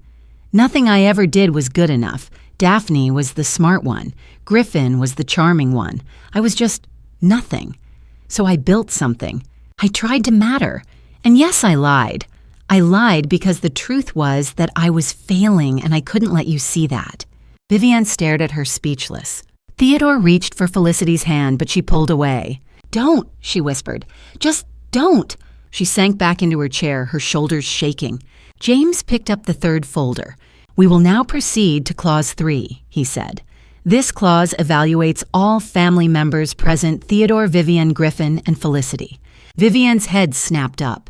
Her face, which had been flushed with anger, went pale. "What?" she said. James opened the folder. Clause 3, kindness to family. 2 failures. 1 clause left, and my mother's face told me she knew exactly what was coming. James Mitchell pulled out a tablet and the room fell silent. He set it on the desk, angled toward the audience. The projector screen behind him went dark. This wasn't going to be charts or spreadsheets. This was something else. Clause 3, James said, kindness to family. He read from the will, quote, "The beneficiary must demonstrate consistent love, respect, and support for all family members, especially those in need. This clause is evaluated through objective evidence communications, witness behavior, and documented actions." End quote. Vivian shifted in her seat. "What does that mean?" James looked at her. "It means, Mrs. Whitmore, that your treatment of your daughter Daphne over the past 5 days has been recorded and will now be presented as evidence." The room went still. James tapped the tablet. The screen behind him lit up again, this time showing a video feed. The timestamp read December 27th, 2025, 1842. The footage showed the foyer of the estate. Vivian stood near the entrance, pulling off her cashmere coat. Daphne Mee stood a few feet away, holding a tray. On screen, Vivian tossed the coat toward me. Not handed, tossed. The fabric hit my shoulder and slid to the floor. "Hang this up." Her voice came through the speakers, cold and dismissive. "That's what you're here for." I bent down and picked up the coat. The camera captured everything. Vivian's expression, my silence. The way she turned away without a thank you, without acknowledgement. James paused the video. December 27th, 6:42 p.m. Mrs. Whitmore treats her daughter like hired help. Vivian's face flushed. She was acting as the property manager. You thought she was beneath you, James said quietly. He tapped the tablet again. A new clip. December 29th, 2025, 1918. The dining room. Felicity reaching for her wine glass, turning too quickly deliberately, and the glass tipping. Red wine splashing across my sweater. On screen, Felicity gasped, her hand flying to her mouth. Then she laughed. "Oops, guess you'll need to change again." Griffin's voice off camera. "Maybe keep the wine away from the help next time." Felicity never apologized. She just turned back to her phone, smiling. James paused it. December 29th, 7:18 p.m. Miss Felicity Whitmore assaults her sister and laughs. Felicity buried her face in her hands. Another clip. December 29th, 2025, 20:03. Griffin blocking the doorway to the dining room, his hand up, his smile smug. "Staff eat in the kitchen, sweetheart." On screen, I stepped around him, set down the plates, walked away. James paused. December 29th, 8:03 p.m. Mr. Griffin Whitmore bars his sister from the family table. Griffin stared at the floor. Another clip. December 29th, 2025, 21:47. Vivian at the head of the dining table, looking directly at me. Her voice sharp-cutting. "I don't want my grandchildren thinking their mother is this." She gestured at me. At my sweater, my empty hands, the plates I was carrying. The audio was crystal clear, every word, every inflection. James let it play for 5 seconds longer than necessary. Then he paused it. December 29th, 9:47 p.m. Mrs. Whitmore tells her daughter she's not fit to be seen by her own children. Theodore closed his eyes. Vivian's hands were shaking. One more clip. December 30, 2025. 2:51. The wine cellar. Griffin drunk, swaying a bottle in his hand. Me standing in the doorway. On screen, Griffin stepped toward me. "You're pathetic." He shoved me. Not hard, but enough. I stumbled back against the doorframe. James let the clip play until I walked out of frame. Then he stopped it. December 32:51 a.m. Mr. Griffin Whitmore physically assaults his sister. No one spoke. James set the tablet down and picked up his phone. He turned it toward the projector. A screenshot appeared, a group chat titled Whitmore Family NYE. The timestamp December 26, 2025, 9:47 a.m. The notification read Felicity Whitmore removed Daphne Whitmore from this conversation. Below it, a scroll of messages. Photos of the family at Christmas dinner, plans for New Year's Eve. 47 messages in total, all sent after I'd been removed. Every family moment. Every inside joke, every shared photo. I was excluded from all of it. James zoomed in on the timestamp. December 26th, 9:47 a.m. The same morning Mrs. Whitmore received the foreclosure notice on her home, she removed her daughter from the family group chat. 47 messages were sent in the following 5 days. Daphne was excluded from everyone. He lowered the phone and looked at the room. Margaret Whitmore's will contains a specific clause regarding this behavior.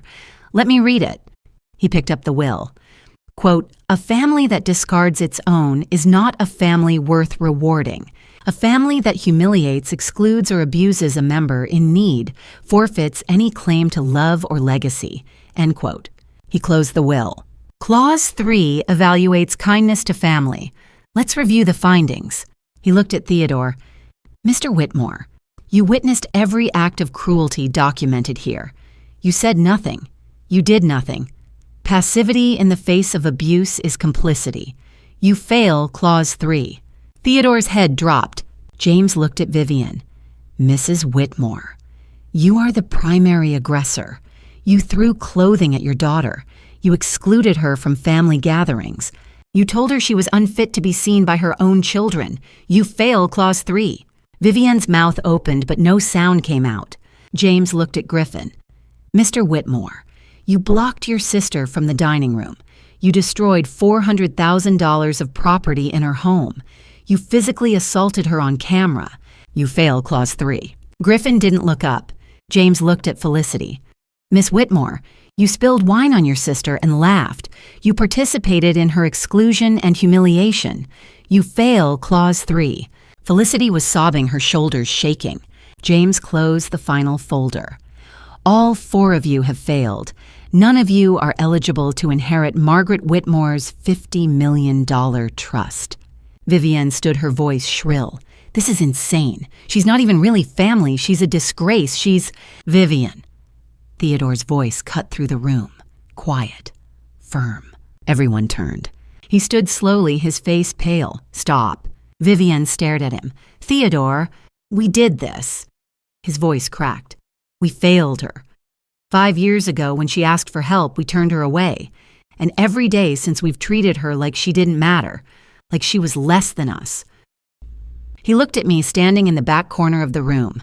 Our eyes met. We did this, he said again, and we deserve exactly what we're getting. Vivian sank back into her chair, her hands covering her face.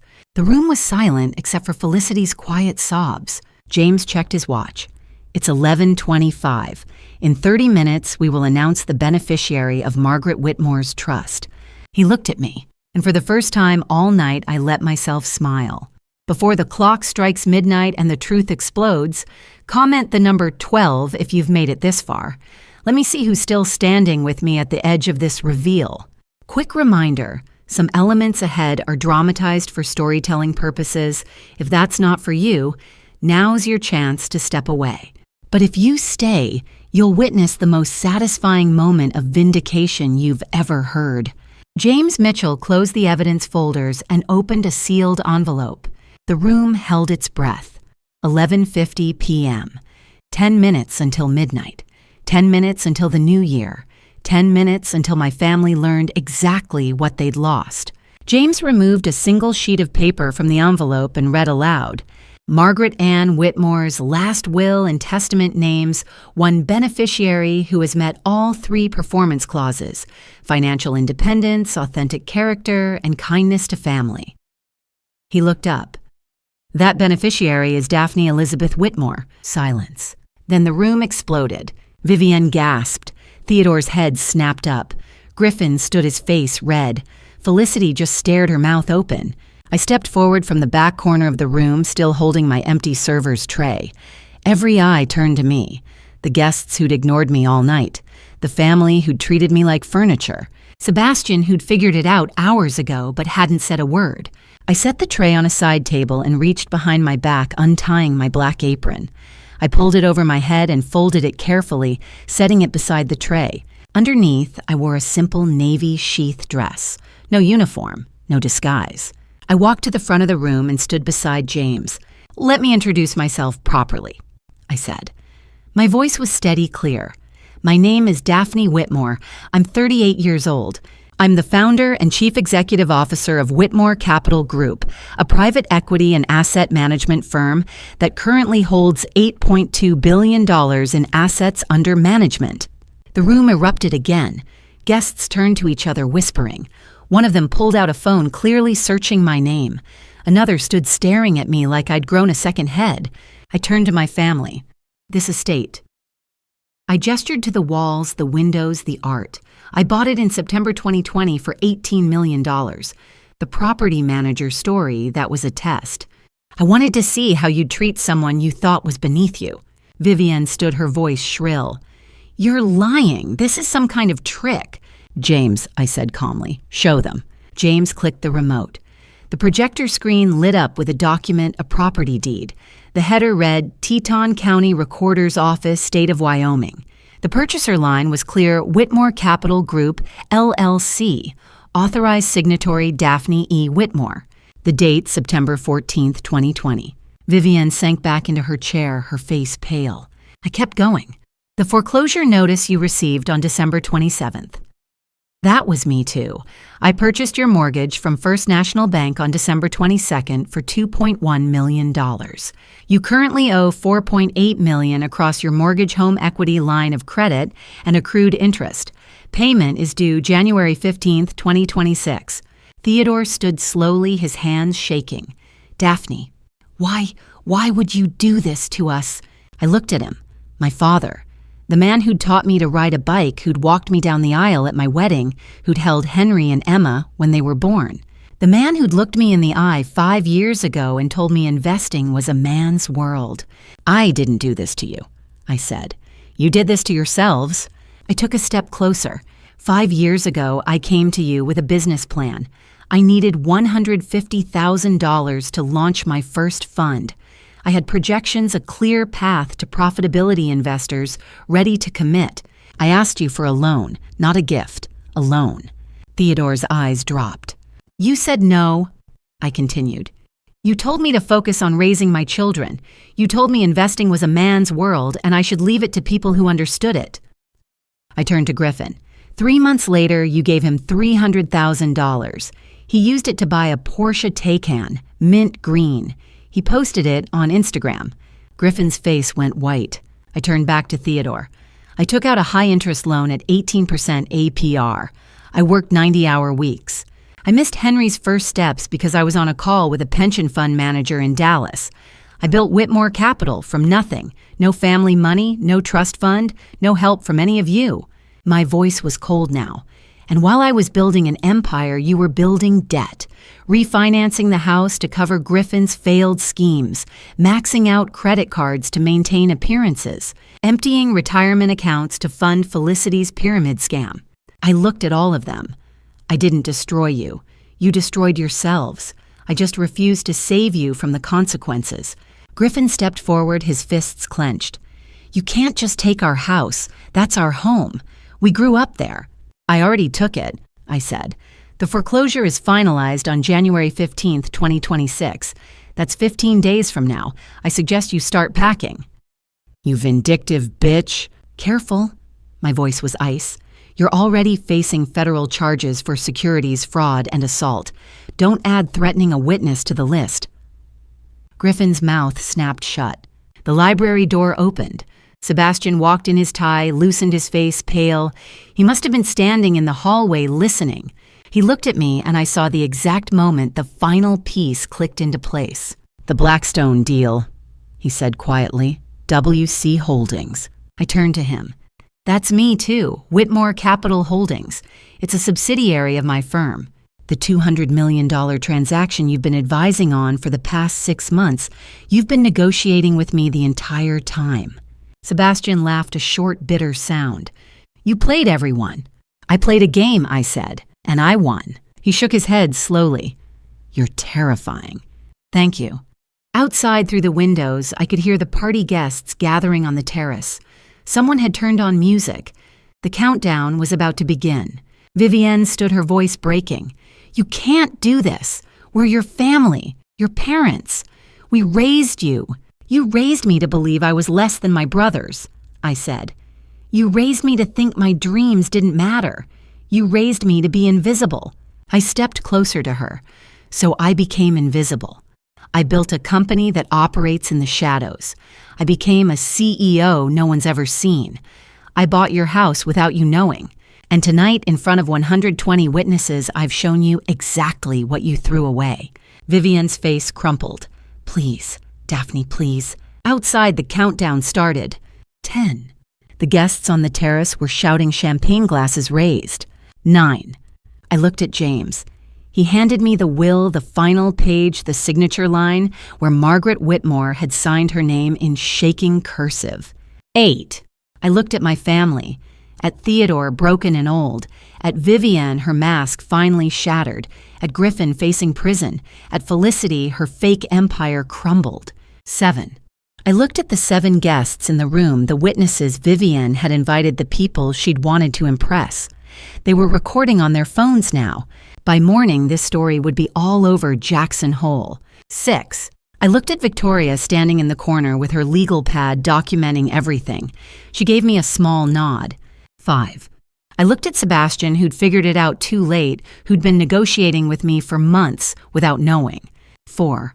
I looked at James, who'd flown 6 hours to deliver this verdict, who'd presented the evidence with cold precision. 3. I looked at the projector screen still showing my name on the property deed. 2. And I looked at myself standing at the front of the room, no longer invisible, no longer less than no longer the daughter who didn't matter. 1.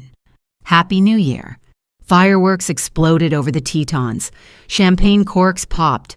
Outside, the party erupted in celebration. Inside the library, no one moved. James closed the will and picked up one final folder. There's one more matter to address. I turned to him. The inheritance, he said. Margaret Whitmore's $50 million trust. It's now legally yours, Miss Whitmore. What would you like to do with it? I looked at my family one last time, and I smiled. I'm glad you asked. But I wasn't finished yet. The inheritance was the last blow. The room exploded with champagne and fireworks outside. Inside, there was silence. James Mitchell stood at the front of the library, the will still open in his hands. Beyond the windows, the terrace was alive with celebration guests toasting music, playing the midnight sky lit up with bursts of gold and silver over the Teton Range. In here, 15 people waited. James looked at me. Daphne Whitmore is awarded the full $50 million trust from Margaret Ann Whitmore's estate, effective immediately. Vivienne lunged forward, her face twisted. No, that money is ours. 2 security guards stepped between us, their hands raised. I'd hired them 3 days ago, ex-Secret Service trained to handle exactly this kind of situation. They didn't touch her. They didn't have to. Their presence was enough. I walked to the center of the room, calm, unhurried. Every eye was on me. I don't need your money, I said. Whitmore Capital generates $340 million in annual revenue. The $50 million, I paused. I'm donating it. The room gasped. Effective immediately. I continued. The entire inheritance will be transferred to the Whitmore Foundation for Single Mothers, a 501c3 charitable organization I established this morning with the assistance of my legal team. I looked at the guests, the 7 witnesses Vivienne had invited, the Jackson Hole elites who'd come to celebrate with a family they thought owned this house. They were leaning forward now, listening. The foundation will fund housing assistance, childcare subsidies, and business grants for women rebuilding their lives after being rejected by their families. Women who were told they weren't good enough. Women who were excluded, humiliated, or abandoned. Women like me. For a moment, no one spoke. Then one of the guests, a woman in her 60s, someone I recognized from the Forbes philanthropy list, started clapping. Slowly at first, then louder. Others joined. Within seconds, half the room was applauding. 3 guests approached me immediately, pulling out business cards, pledging donations. I'd like to contribute, one said, 500,000, match my pledge to your foundation. Another, put me down for 250,000. This is exactly the kind of work we need. I accepted their cards, thanked them, and watched my family disintegrate. Felicity was sobbing her hands over her face. You're doing this to humiliate us. I turned to her. No, I'm doing this to show your children and mine that cruelty has consequences, that people who discard their own family don't deserve to be rewarded. That kindness matters more than blood. Victoria stepped forward, her tablet in hand.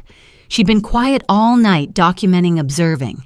Now she moved to the center of the room with the precision of a lawyer presenting closing arguments. Before this family attempts any legal challenges, she said, her voice clear and firm, I'd like to remind everyone of a document signed on December 27, 2025. She turned the tablet toward the room. On the screen was the Teton Estates guest agreement. The same waiver I'd presented when they arrived. 4 signatures at the bottom. Theodore Whitmore, Vivian Whitmore, Griffin Whitmore, Felicity Whitmore. Every person in this family, Victoria continued, signed a legal waiver consenting to 24-hour surveillance on corporate property as permitted under Wyoming Statute 66602. This is a single-party consent state. As long as the property owner, in this case Daphne Whitmore, consents to recording, all footage is admissible in court. Griffin stood. You can't use that, that's entrapment. It's not entrapment, Victoria said calmly. Entrapment requires law enforcement to induce someone to commit a crime they wouldn't otherwise commit. This is a private residence. You were informed of surveillance. You signed a waiver acknowledging it. Every word you spoke, every action you took, every crime you committed, it's all documented, and it's all admissible. She looked at Griffin. You destroyed $400,000 in property and assaulted your sister on camera. That's felony burglary and felony assault. She looked at Felicity. You operated a pyramid scheme that defrauded 840 women. The FTC has already opened an investigation. She looked at Vivian and Theodore. You emotionally abused your daughter for 5 days while claiming to be a loving family. Every second was recorded. Victoria turned the tablet off. If any of you file a lawsuit, I will personally ensure that every piece of footage is entered into evidence, and I will testify, as will the 7 witnesses in this room. She looked at me. You're protected. Theodore stood slowly, his face pale, his hands shaking. Daphne, please. We're still your family. We can fix this. No. I cut him off. You removed me from the family on December 26th at 9:47 a.m. I have the screenshot of the group chat. You removed me before you even asked for my help. You made your choice. Theodore's face crumpled. We made a mistake. You made hundreds of mistakes. For 5 years. I stepped closer. You chose Griffin over me. You chose appearances over honesty. You chose cruelty over kindness. And now you're facing the consequences. Vivian stood, her voice rising to a shriek. You'll regret this. We'll sue you for everything. We'll destroy you. I looked at the security guards. Escort them out. The guards moved forward. Vivian screamed, lunging toward me, but they caught her by the arms. Griffin tried to shove past them, but the second guard blocked him easily. Theodore just stood there, broken. Felicity collapsed into a chair, sobbing. Get your hands off me, Vivian screamed. This is my house. You can't throw me out of my house. It's not your house, I said quietly. It never was. The guards walked them toward the door. Vivian fought every step, screaming threats, hurling insults. Griffin was silent now, his face red, his fists clenched. Theodore looked back at me once, his eyes pleading, but I didn't move. Felicity had to be helped to her feet, her legs shaking. As they reached the library door, Vivian turned back one last time. I hope you're happy. I hope you enjoy your money and your big house because you'll never have a family again. You'll die alone. I looked at her. I have a family. I have Henry and Emma. I have people who love me for who I am, not what I can give them. You taught me that family isn't about blood. It's about respect. The door closed behind them. The library fell silent. The 7 guests stared at me. Victoria set her tablet down. James Mitchell closed his briefcase. Outside, the fireworks were still going bright bursts of color against the dark sky. I stood in the center of the room alone, and I felt nothing. Not satisfaction, not revenge, not even relief, just silence. My mother had screamed as they dragged her toward the door, but I felt nothing at all. The security team moved fast. 4 guards in black suits, earpieces, and faces neutral. They'd done this before, removed unwanted guests from private properties, handled hostile situations with the kind of calm efficiency that came from years of training. I'd briefed them 3 days ago, no physical contact unless necessary, no escalation, just removal. They split up 1 guard per family member, guiding them towards separate exits. I stood in the foyer and watched. Vivienne went first. She screamed the entire way, her voice echoing off the marble floors. "Get your hands off me. This is my house. You can't do this. I'll sue. I'll destroy you." The guard didn't touch her. He just walked beside her, his hand hovering near her elbow, ready to intervene if she lunged. She didn't need to be touched. The presence was enough. As she reached the front door, she turned back to me, her face twisted with rage. "You'll never see your children again. Do you hear me? I'll make sure of it. You're an unfit mother. I'll take them from you." I looked at her, didn't blink, didn't flinch. "I'll see them every day," I said. "You won't." Her face crumpled, but the guard was already guiding her out the door. I heard her screaming all the way to the driveway. Theodore was next. He walked slowly, his shoulders slumped, his face pale. He didn't fight, didn't protest, just walked. As he passed me, he stopped and put his hand on my shoulder. "Daphne," he said quietly, "I'm sorry." I looked at his hand, the same hand that had taught me to ride a bike, that had signed the check for Griffin's Porsche, that had turned away when I asked for help. I stepped back, his hand fell. He stared at me for a long moment, his eyes wet. Then he nodded and kept walking. The door closed behind him. Griffin took 2 guards. He'd been standing by the fireplace, his fists clenched, his face red. When the guards approached, he shoved one of them. "Don't fucking touch me." The guard didn't react.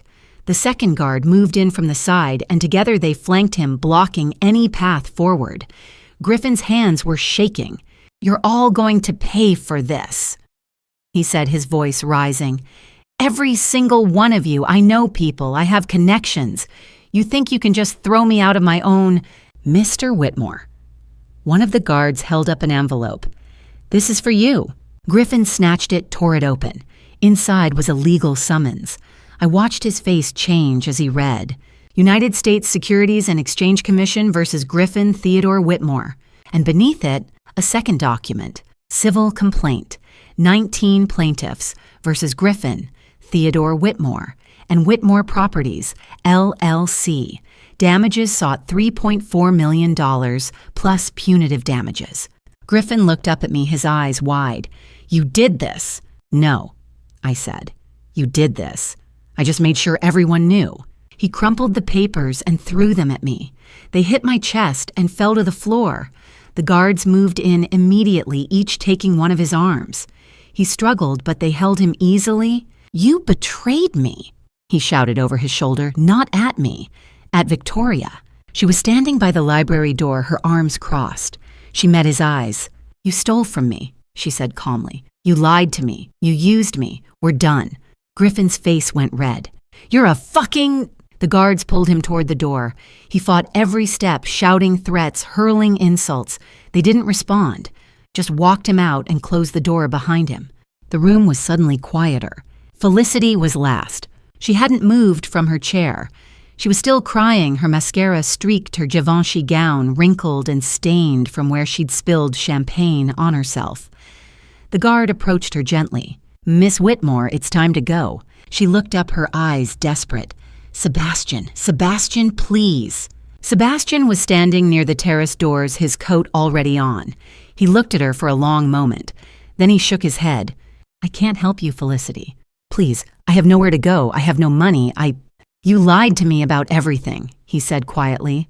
"The business, the engagement, the person you are. I don't even know you." He walked toward the door, didn't look back. Felicity turned to me, her voice breaking. "Daphne, I'm your sister." I looked at her, at the woman who'd spilled wine on me and laughed, who'd participated in every insult, every exclusion, every moment of cruelty. Sisters don't treat each other the way you treated me, I said. She buried her face in her hands. The guard waited patiently. After a moment, she stood unsteady on her heels and let him guide her to the door. I watched through the window as they loaded into 2 Uber XLs pre-arranged by the security team, paid for by me. Vivian and Theodore in one, Griffin and Felicity in the other. The cars pulled away at 12:47 a.m., their taillights disappearing down Granite Ridge Lane into the darkness. And then they were gone. I turned back to the great room. 120 guests were still there, milling around, talking in hushed voices. Some looked uncomfortable. Others looked fascinated. A few were openly staring at me. A woman in a silver gown approached a business card in her hand. "Miss Whitmore, I'd like to contribute to your foundation. $500,000. A man in a tuxedo stepped forward. "My wife and I would like to pledge $200,000. Another guest, "Count me in for $100,000. By the time the last guest left, I had 17 business cards in my hand and $340,000 in verbal commitments. The event staff began cleaning up. Servers collected champagne flutes. The bartenders broke down the bar. The string quartet packed their instruments. I walked back to the library. James Mitchell was gone. Victoria was outside smoking a cigarette on the terrace, her legal pad tucked under her arm. The projector screen was dark. The chairs were empty. I sat down in the chair at the front of the room, the same chair James had used to present the evidence. I set the business cards on the desk and stared at them. It was over. My family was gone. The will had been read. The inheritance had been awarded and donated. The evidence had been presented. The consequences had been delivered. It was over. But as I sat there in the silence, listening to the distant sound of champagne flutes clinking and staff murmuring, I realized something. The eviction was just the beginning. In 3 weeks, Griffin would be indicted. Felicity would settle with the FTC and lose everything. Theodore and Vivian would lose their house and their reputation. And I would still be here, building my company, raising my children, running my foundation.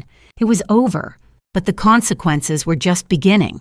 I woke to sunlight streaming through the floor-to-ceiling windows and the sound of my children laughing. Henry was in the great room, his 6-year-old voice bright with excitement, chasing Emma around the coffee table. She squealed, her 4-year-old legs pumping as she clutched her favorite stuffed rabbit. Rosa Martinez. Our nanny sat on the couch with a cup of coffee watching them, with the patient smile of a woman who'd raised 3 kids of her own. I stood in the doorway for a moment, just watching. This was what mattered. Mommy. Emma spotted me first and ran over, crashing into my legs. "We had pancakes." "Did you save me any?" I asked, ruffling her hair. Henry walked over, more reserved, carrying his stuffed astronaut. "Rosa made extras. They're in the kitchen." I kissed the top of his head. "Thank you, sweetheart." Rosa looked up. "Good morning, Miss Daphne. Coffee's fresh." "Thank you, Rosa." I walked to the kitchen and poured myself a cup, leaning against the counter and looking out at the Tetons. The morning was clear, the snow on the peaks glowing in the early light. Somewhere 200 miles east, my family was waking up in cheap hotel rooms or on friends' couches, facing the wreckage of their lives. Here my children were playing, laughing, safe. The plan had worked. 48 hours of surveillance documentation and strategic silence. I'd let them destroy themselves, recorded every moment, and presented the evidence in front of witnesses. Now it was done. A knock on the kitchen door. Victoria. She'd stayed in the guest house overnight, too tired to drive back to town. She looked better this morning, rested, her hair pulled back, dressed in jeans and a sweater instead of her courtroom armor. "Morning," she said. "Mind if I come in?" "Please." She poured herself coffee and sat at the island. "I wanted to give you a full legal briefing before I head out." I nodded. "Go ahead." Victoria pulled out her phone and opened a notes app. "Griffin, the SEC opened a formal investigation this morning. Based on the evidence we provided, investor complaints, financial records, your testimony, they're expecting to file an indictment within 90 days. He's looking at 5 to 10 years in federal prison." I took a sip of coffee. "And Felicity, the FTC is moving forward with settlement negotiations. She's likely facing a $400,000 fine and a permanent ban from the coaching and wellness industries. She'll also be required to disclose the pyramid structure in any future business ventures for the next 10 years. And my parents, The foreclosure is finalized on January 15th. They have no legal recourse. The mortgage was purchased legally, the notice was served properly, and they've exhausted all grace periods. Victoria set her phone down. As for the security footage, every frame is admissible in court. Wyoming is a single-party consent state, and they signed a waiver acknowledging surveillance. If any of them try to sue, I'll bury them. She looked at me. You're completely protected, Daphne. They have no case. I set my coffee cup down. What about you? Victoria smiled faintly. I filed for dissolution of relationship this morning, officially ended things with Griffin, and I'm starting my own firm, Monroe Legal Group. Corporate litigation with a focus on fraud cases. That's a big step. It's time. She paused. I wanted to thank you for showing me what he really was. I would have wasted years on him. I reached across the counter and squeezed her hand. I'd like to be your first client. Victoria's eyes widened. Seriously, Whitmore Capital needs a litigation counsel. You're smart, you're ruthless when necessary, and you've already proven you can handle my family. The job's yours if you want it. She laughed a real laugh. I'd be honored. We shook hands across the counter. At 2:00, there was another knock on the front door. Sebastian Kane stood on the porch, hands in his coat pockets, his breath fogging in the cold air. He looked tired but composed. Can we talk? He asked. I let him in. We walked to the study, the one room that had stayed private throughout the entire ordeal. I closed the door and leaned against the desk. I owe you an apology, Sebastian said. I figured out who you were yesterday afternoon and I didn't say anything. I should have warned you that Felicity was lying about the engagement. You did exactly what you needed to do, I interrupted. You figured it out, you stayed quiet, and you watched. That's more than most people would have done. He looked at me for a long moment. Why did you let them do it? You could have kicked them out the first night. Because I needed witnesses. I needed evidence. And I needed them to show their true selves in front of people who mattered. Sebastian nodded slowly. The Blackstone deal, do you still want to close it? Yes. Even though I was advising Felicity, you weren't advising Felicity. You were advising Kane Advisory Group's client who happened to be dating her. There's a difference. He smiled faintly. You're terrifying, you know that. You've mentioned it. Sebastian walked to the window looking out at the mountains. I'd like to stay on as your advisor, not for the family. For you. Whitmore Capital is doing work I respect. If you'll have me, I'd be honored to be part of it. I stood. The Blackstone deal closes later this month. After that, we have 3 more acquisitions lined up. If you're serious about this, you're going to be busy. I'm serious. Then welcome to Whitmore Capital. We shook hands. His grip was firm, steady. And when our eyes met, there was something there, respect maybe, or recognition. Not romance, not yet, but the potential for it someday. That evening, the 5 of us stood on the terrace watching fireworks over the Teton Range. Henry and Emma were bundled in winter coats, their faces tilted up toward the sky. Rosa stood beside them, her arm around Emma's shoulders. Victoria leaned against the railing, her coffee mug in hand, smiling at something Henry was saying. I stood apart just far enough to see all of them at once. This was my family now. Not the people who'd raised me, not the people who'd shared my blood, but the people who'd chosen to stay. The people who saw me, really saw me, and didn't turn away. I didn't destroy my family. I freed myself from people who were never truly family at all. A firework exploded overhead, gold and silver against the black sky. Emma clapped. Henry pointed at the next one, naming the colors. And I stood there, breathing in the cold air, feeling the weight of the past 48 hours settle into something quieter. Peace. 3 months later, I'd learned just how permanent my choices had been. But tonight I let myself rest. 2 weeks after New Year's, the final piece fell into place. Greenwich, Connecticut, 9:00 a.m. Theodore Whitmore stood on the brick steps of 445 Lakeview Drive for the last time. The sheriff's notice had arrived at 8, a single sheet of paper that made everything official. The foreclosure was complete. They had until 5 o'clock to vacate. The moving truck idled in the driveway. Neighbors watched from windows, curtains pulled back just enough to see the Whitmores, the family who'd lived here for 32 years, reduced to cardboard boxes and shame. Inside, Vivian moved through the rooms in silence, throwing things into boxes without care. Framed photos of the family, Christmas mornings, graduations, vacations, went into the trash. She didn't cry, she didn't speak. She just packed with the mechanical efficiency of someone who'd already left emotionally. Theodore picked up the last item their wedding china inherited from Margaret Whitmore. He held it for a moment, then set it on the curb. Vivian walked past without looking. By noon, they were gone. Destination: a one-bedroom apartment in Stamford, $1,850 a month. Lease signed January 8th. Federal Courthouse, Manhattan. 11 o'clock. Griffin Whitmore's arraignment was brief. United States District Court, Southern District of New York. 19 counts federal securities fraud, wire fraud, conspiracy. The prosecutor stood and read each charge aloud while Griffin sat at the defense table in an orange jumpsuit, his hands cuffed in front of him. Bail was set at $500,000. Griffin didn't have it.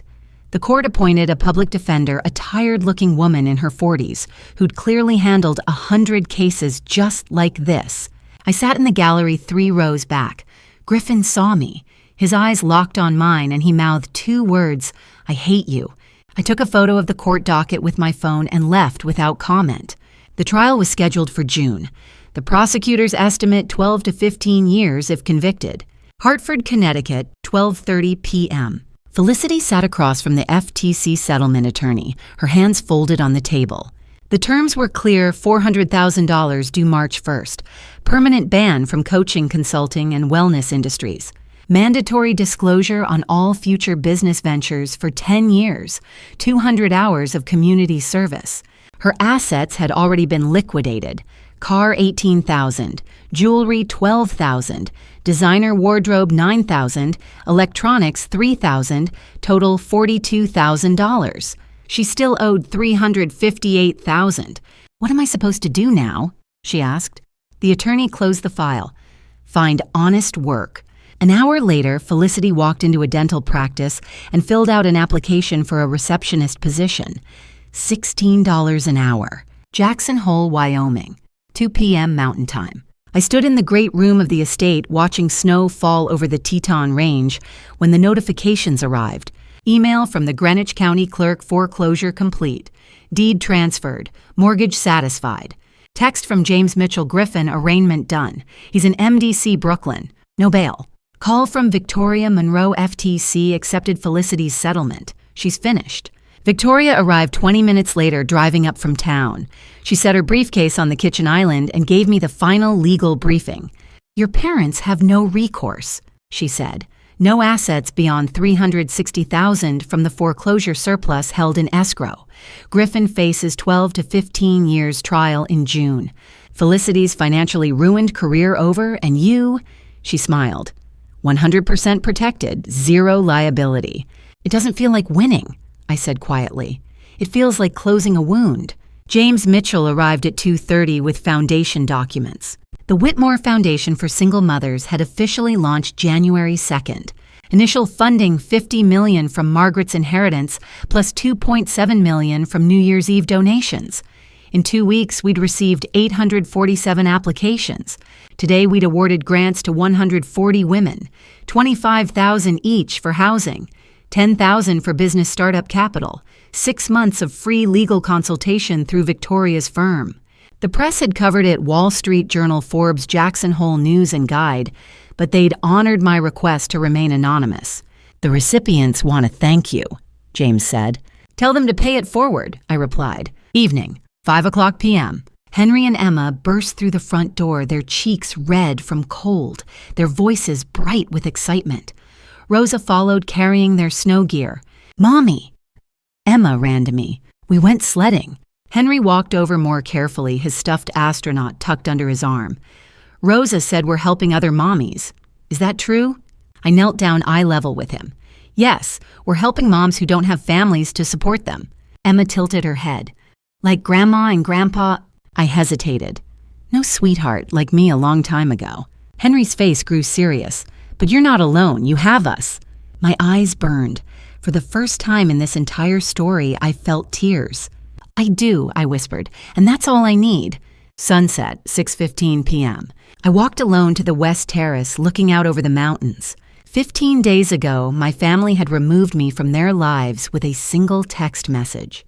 Today, I'd removed their ability to ever hurt anyone again. My mother would spend the rest of her life in a one-bedroom apartment, bitter and alone. My father would work a minimum-wage job, haunted by the daughter he'd failed. My brother would spend the next decade in federal prison, paying for his greed. My sister would rebuild from nothing without the lies that had propped her up. And me, I'd wake up tomorrow in a home I'd built with my own hands, surrounded by children who knew their worth, leading a company that didn't need my family's name to succeed. I hadn't destroyed them. They destroyed themselves. I'd simply stopped catching them when they fell. And for the 140 women who'd received grants today, women who'd been told they weren't enough, who'd been abandoned by the people who should have loved them, I'd given them what no one gave me a second chance. That wasn't revenge. That was justice. My phone buzzed. A text from Sebastian Dinner tomorrow. I'd like to discuss the Blackstone follow-up. And maybe something else. I smiled, the first genuine smile in weeks. Tomorrow, 7 p.m. I'll cook. You cook. You'd be surprised what I can do. I turned back toward the house. Through the windows, Henry and Emma were playing with Rosa, their laughter visible but silent through the glass. Victoria's car pulled out of the driveway, her hand raised in goodbye. The lights inside were warm, inviting. I walked inside and closed the door. On January 15th, 2026, I didn't just foreclose on a house. I foreclosed on the past. And finally, I was free. And to you listening to this story, remember this: I stood in front of those cameras and watched my family destroy themselves. And I told myself I was serving justice. But late at night when my children are asleep, I ask God if what I did was right. And I don't always like the answer. Family revenge feels powerful in the moment. You document every insult you gather, every piece of evidence, you watch them fall, and you think you've won. But revenge doesn't heal the wound. It just makes you the surgeon who chose to cut deeper instead of stitch it closed. Family betrayal taught me that blood doesn't guarantee loyalty. My parents removed me from their lives before they even asked for my help. My siblings laughed when I served them dinner in my own home. That betrayal was real. But my response, the surveillance, the public humiliation, the systematic destruction of their futures, that was a choice. And I'm not sure it was the right one.